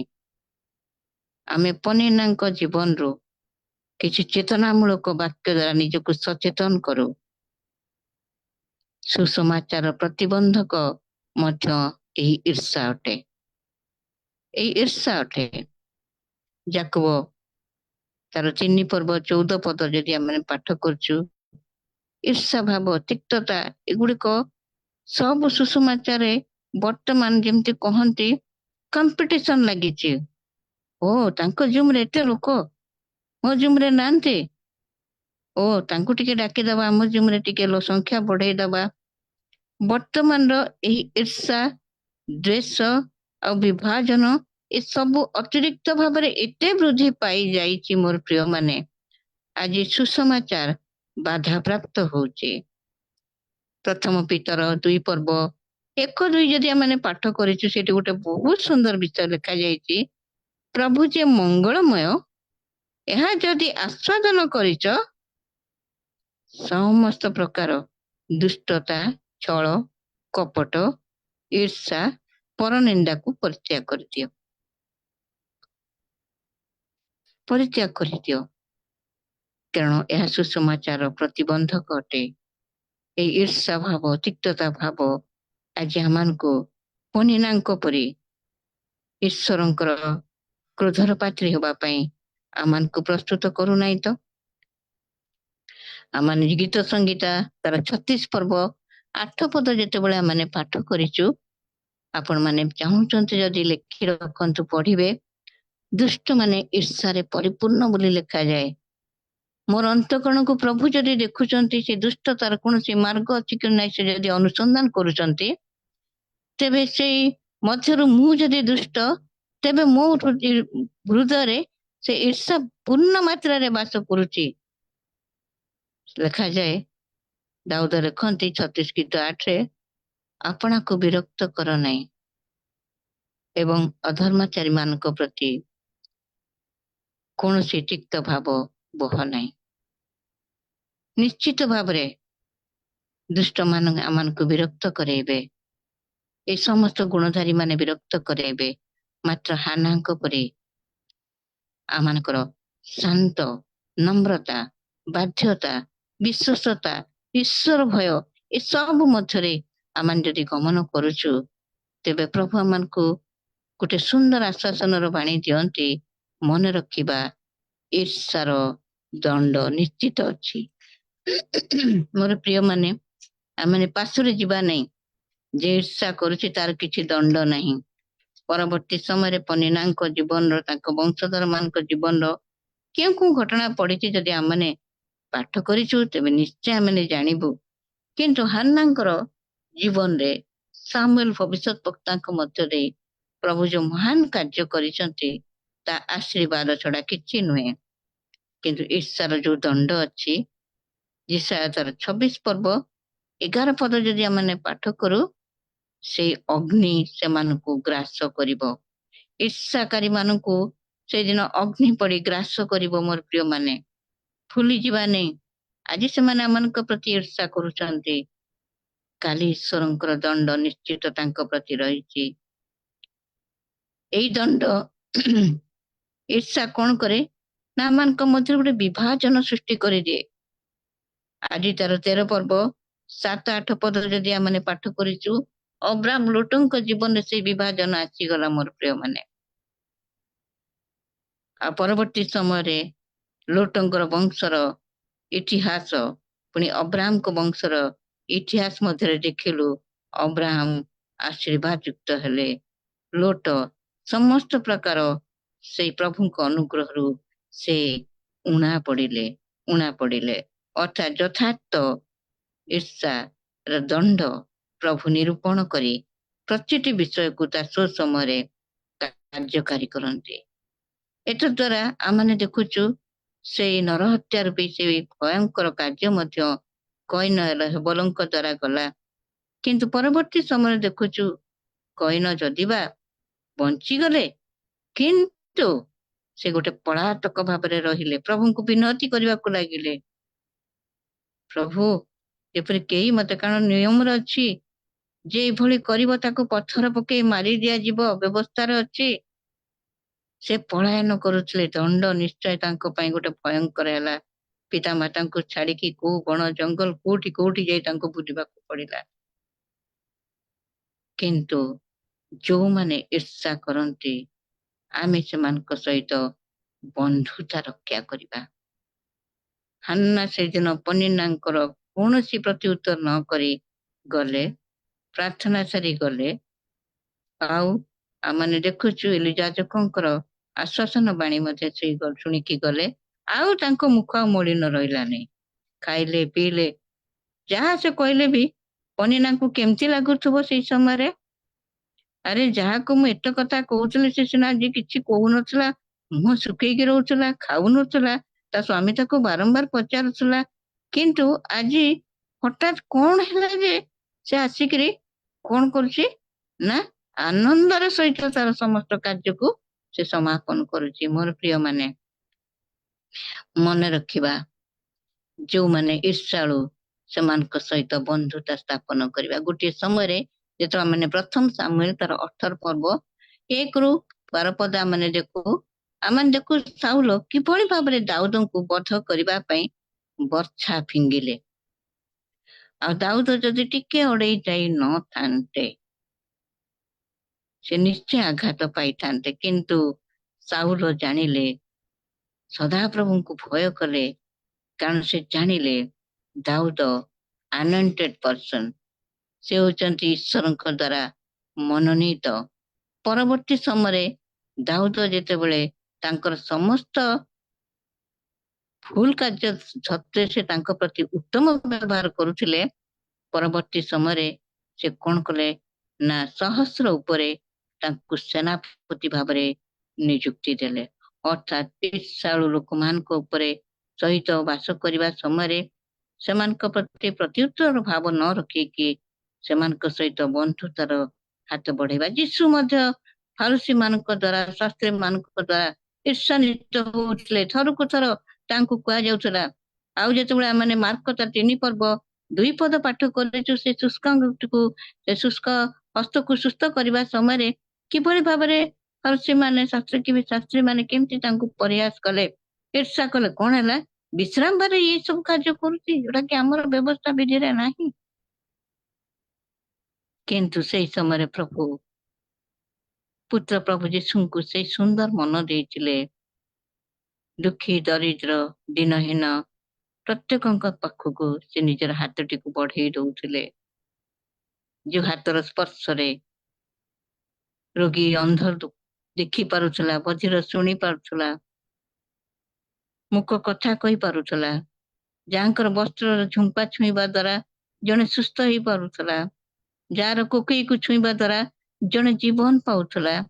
ଅର୍ଥାତ୍ ସେଇମାନଙ୍କ ଭିତରୁ ଯେତେବେଳେ ଯୀଶୁ କ୍ରୁଶାର୍ପିତ ହବା ପାଇଁ ଯାଉଛନ୍ତି, ଲେଖାଯାଏ କୋଳାହଳର ଜୟ ହେଲା। ଅଧିକାଂଶ ସମୟରେ ସେଇ କୋଳାହଳ ମଧ୍ୟରେ ସେମାନେ ବି ବୁଝି ନଥିବେ ଯୀଶୁଙ୍କୁ କାହିଁକି ଧରିକି ନିଆଯାଉଛି।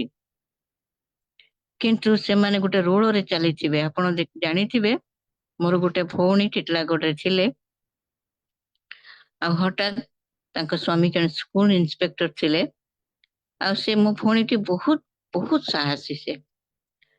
ଆଉ ହଠାତ୍ ତାଙ୍କ ବେକର ଗୋଟେ ଚେନ୍ ଗୋଟେ ଚୋର ରାତିରେ ସେମାନେ ବାହାରେ ଶୋଇଥିବା ସମୟରେ ସେ ତାକୁ ଚୋରି କରିକି ନେଇଗଲା। ତ ମୋର ଭାଇ କହିଲେ ଗଲା ତ ଗଲା, ଚେନ୍ ଟା ତ ଗଲା, କିଛି ନାହିଁ। ସେ ପୁରା ଗାଁ ଟା ଯାକ ବୁଲି ଆଇଲେ ସମସ୍ତଙ୍କ ଘରକୁ, ଯାଇକିରି କହିଲେ କିଏ ମୋ ହାର ନେଇଛି ଭଲରେ କହୁଛି ଦେଇଦିଅ, ନହେଲେ ପରବର୍ତ୍ତୀ ସମୟରେ ତମର କଣ ଅବସ୍ଥା ହବ ତମେ ଜାଣିପାରିବ ନାହିଁ। ଆଉ ସେ କଣ କଲେ, ଗ୍ରାମର ପ୍ରତ୍ୟେକଟି ପରିବାର ଲୋକଙ୍କୁ, ଛୋଟ ଏରିଆଟି ଥାଏ, ଛୋଟ ଅଳ୍ପ ପରିବାର ଥାନ୍ତି ସେଇ ସମୟରେ, ଆଉ ସେମାନଙ୍କୁ ଛିଡା କରେଇଲା। ସାହସର ସହିତ ଯାଇକି ପ୍ରତ୍ୟେକ ହୃଦୟ ପାଖରେ ନିଜ କର୍ଣ୍ଣକୁ ଡେରିଲା। ତ ଭାଇ କହୁଥିଲେ ତୁ କଣ କରୁଛୁ, ତୁ କଣ ଷ୍ଟେଥ ହେଇକି ଯାଇକି ତାର କଣ ଦେଖୁଛୁ କି ହାର୍ଟ ବିଟ୍ କଣ ଅଛି? ଏକ୍ଜାକ୍ଟଲି ମୁଁ ସେୟା ଦେଖୁଛି ବୋଲି କହିଲା ମୋ ଭଉଣୀ। ଆଉ ଯାହାର ଛାତି ଇଏ ଚୋରି କରିଥିଲା ତା ଛାତିର କମ୍ପନ ଏତେ ଜୋରରେ ହଉଥିଲା ଯେ ତାର ହାର୍ଟ ବିଟ୍ ର ସାଉଣ୍ଡ ବାହାରକୁ ଆସୁଥିଲା। ସେ ପଟକିନି ଧରି ନେଲା, ଧରିକି କହିଲା ତୁ ମୋର ହାର ନେଇଛୁ, ଫେରା। ଆଉ ସେ ଲୁଚି ପାରିଲାନି, ଆଉ ସେ ନିଶ୍ଚୟ ଧରା ପଡିଲା। କିନ୍ତୁ ପରବର୍ତ୍ତୀ ସମୟରେ ସେ ଗ୍ରାମରୁ ସବୁ ଚୋରି ଚପଟ ଲୁଟିଗଲା। କିନ୍ତୁ ଯେତେବେଳେ ଯୋଉ ଗୋଟେ ବିଷୟ ଚୋରି ହେଇଯାଏ, ଅନେକ କଣ ଏଇ ଚୋର ଚୋର ଚୋର ବୋଲି କହିକି ଗୋଡନ୍ତି, ଆଉ ସେମାନେ ଅଧିକାଂଶ ଚୋର ଚୋର ବୋଲି କହନ୍ତି, ଆଉ ଚୋର ମଧ୍ୟ ତାଙ୍କ ସାଙ୍ଗରେ ଚୋର ଚୋର କହିକି ପାଟି କରିକି ବୁଝିଲେ ଚୋର ଖସିଯାଏ। ସେଇ ସ୍ଥାନରେ ଚୋର ଥାଇକି ମଧ୍ୟ ଖସିଯାଏ। ଠିକ ସେଇଭଳି ଭାବରେ କୋଳାହଳର ଜୟ ହେଲା। ତା ଭିତରେ କେତେ ସୁସ୍ଥତା ପାଇଥିବେ, କେତେ ଭାବରେ ସେମାନେ ଈଶ୍ୱରଠୁ ଯୀଶୁଙ୍କ ଠାରୁ ସେଇ ଆଶ୍ଚର୍ଯ୍ୟ କାର୍ଯ୍ୟର ଅଂଶୀଦାର ହେଇଥିବେ, କେତେ ଖାଦ୍ୟ ଖାଇଥିବେ। ସମସ୍ତେ ଯେ ଯୀଶୁଙ୍କର ଫଲୋର ହେଇକି ତାଙ୍କର ସେବା କାର୍ଯ୍ୟରେ ନିଯୁକ୍ତ ହେଲେ ତା ନୁହେଁ ପ୍ରିୟମାନେ। ତାଙ୍କ ଭିତରେ ବି ହିଂସା ବିବାଦ ଏସବୁ ଥିଲା। ସେମାନେ ଚାହୁଁନଥିଲେ ଯୀଶୁ ପ୍ରମିନେନ୍ସି ଗେନ୍ କରନ୍ତୁ। ଲୁସିଫର ମଧ୍ୟ ଚାହିଁନଥିଲା ଯେ ପ୍ରମିନେନ୍ସି ଗେନ୍ କରନ୍ତୁ, ସେଥିପାଇଁ ତାର ପତନ ହେଲା। ପନିନାର କଣ ଅବସ୍ଥା ପରବର୍ତ୍ତୀ ସମୟରେ ହେଇଥିବ ଆମେ ଜାଣିନୁ, ମାତ୍ର ହାନ୍ନାଙ୍କର ପରବର୍ତ୍ତୀ ଜୀବନ ଏକ ଆଶୀର୍ବାଦ ଯୁକ୍ତ ହେଲା। ଆଉ ସାମୁଏଲ ଭବିଷ୍ୟତ ବକ୍ତା ହୋଇ ସେ ଯାଜକତ୍ୱ କାର୍ଯ୍ୟ କରୁ କରୁ ରାଜା ମାନଙ୍କୁ ସେ ମନୋନୀତ କରି ଅଭିଷିକ୍ତ କରିବାର ଦାୟିତ୍ୱ ପାଇଲେ। ପୁଣି ପ୍ରତ୍ୟକ୍ଷ ଏବଂ ପରୋକ୍ଷ ଭାବରେ ଈଶ୍ୱରଙ୍କ ସହିତ ଆଳାପ କରୁ କରୁ, ଦର୍ଶନ କରୁ କରୁ ଏ ସମସ୍ତ କାର୍ଯ୍ୟରେ ସେ ଈଶ୍ୱରଙ୍କୁ ଗୌରବ ଦେଲେ। ଆଜି ପନିନା ପରି ଆମମାନଙ୍କର ଜୀବନର ଆତ୍ମସମୀକ୍ଷା ଆମମାନେ କରୁ। ଯଦି ପନିନା ପରି ଏପର୍ଯ୍ୟନ୍ତ ଆମମାନଙ୍କର ଇଚ୍ଛା ପରିଣତ ହୃଦୟରେ ଆମମାନେ ପରିବାର ମଧ୍ୟରେ, ସମାଜ ମଧ୍ୟରେ, ମଣ୍ଡଳୀ ମଧ୍ୟରେ, ବିଭିନ୍ନ କ୍ଷେତ୍ରରେ ଯଦି ଆମମାନେ ଅଗ୍ରସର ହେଇଛୁ, ତେବେ ପ୍ରଭୁ କହୁଛନ୍ତି ଠିକ ଅଛି, ସେ ତୁମ ପ୍ରତି ଈର୍ଷାଳୁ ତ ତୁମେ ତା ପାଇଁ ପ୍ରାର୍ଥନା କର। ସେ ତୁମର ଅନିଷ୍ଟ କରିବା ପାଇଁ ଚାହୁଁଛି ନା, ତୁମେ ତାର ମଙ୍ଗଳ କର। ତାହେଲେ ତାର ଯୋଉ ସମସ୍ତ ସତ୍କର୍ମ କରିବ ତା ମୁଣ୍ଡରେ ଅଙ୍ଗାର ଥୋଇଲା ପରି ହବ। ଆଉ ସେଇ ତାର ଭୁଲ ବୁଝିପାରିବ, ଆଉ ସେ ଯଦି ଫେରିବ ତେବେ ବଞ୍ଚିବ। ମୋର ପ୍ରିୟ ମା ଭଉଣୀ ମାନେ, ସମୟ ନିଶ୍ଚୟ ହେଇଛି, କିନ୍ତୁ ଆମମାନେ ମନେ ରଖିବା ଯେ ପ୍ରଭୁ ଆମମାନଙ୍କୁ ବିଶେଷ ମୂଲ୍ୟରେ କିଣିଛନ୍ତି, ବିଶେଷ ଭାବରେ ଆମମାନଙ୍କୁ ତାଙ୍କର ସ୍ୱହସ୍ତ ନିର୍ମିତ ଏକ ଛାଞ୍ଚରେ ଗଢିଛନ୍ତି। କୌଣସି ମୃତ୍ତିକାରୁ ନୁହେଁ, ଗୋଟିଏ ନର ଦେହର ଗୋଟେ ପଞ୍ଜରାରୁ ଛୋଟ ହାଡଟିଏ ନେଇ ଆମକୁ ନିର୍ମାଣ କରିଛନ୍ତି। ଅର୍ଥାତ୍ ଆମମାନେ ଈଶ୍ୱରଙ୍କର ଏବଂ ମନୁଷ୍ୟର ଅତି ନିକଟବର୍ତ୍ତୀ ହେବା ପାଇଁ ପ୍ରଭୁ ଆମମାନଙ୍କୁ ସେ ଆତ୍ମା ଦେଇଛନ୍ତି, ନମ୍ରତାର ଆତ୍ମା, ବାଧ୍ୟତାର ଆତ୍ମା, ବିଶ୍ୱସ୍ତତାର ଆତ୍ମା, ପ୍ରେମର ଆତ୍ମା। ଗାଲାତି ସେଇ 5 ପର୍ବ ଅନୁସାରେ ଆତ୍ମାଙ୍କର ସେ 9ଟି ଫଳରେ ସେମାନଙ୍କୁ ପରିପୂର୍ଣ୍ଣ କରି ଜଗତରେ ତାଙ୍କ ସୁସମାଚାର କାର୍ଯ୍ୟକୁ ତ୍ୱରାନ୍ୱିତ କରିବା ପାଇଁ ମତେ ଆପଣ ମାନଙ୍କୁ ମନୋନୀତ କରିଛନ୍ତି। ଆମମାନେ ସେଥିପ୍ରତି ମନୋଯୋଗୀ ହେବା କି ପ୍ରଭୁ ଏ ଅଳ୍ପ ଅଂଶ ଉପରେ ବିଶେଷ ଆଶୀର୍ବାଦ କରନ୍ତୁ। ଅଧିକ ଯଦି ସମୟ ନେଇଥିବି କ୍ଷମା କରିଦେବେ। Thank you very much. Over to ଆମର ପ୍ରିୟ ଚାଳିକା ଝିଅ।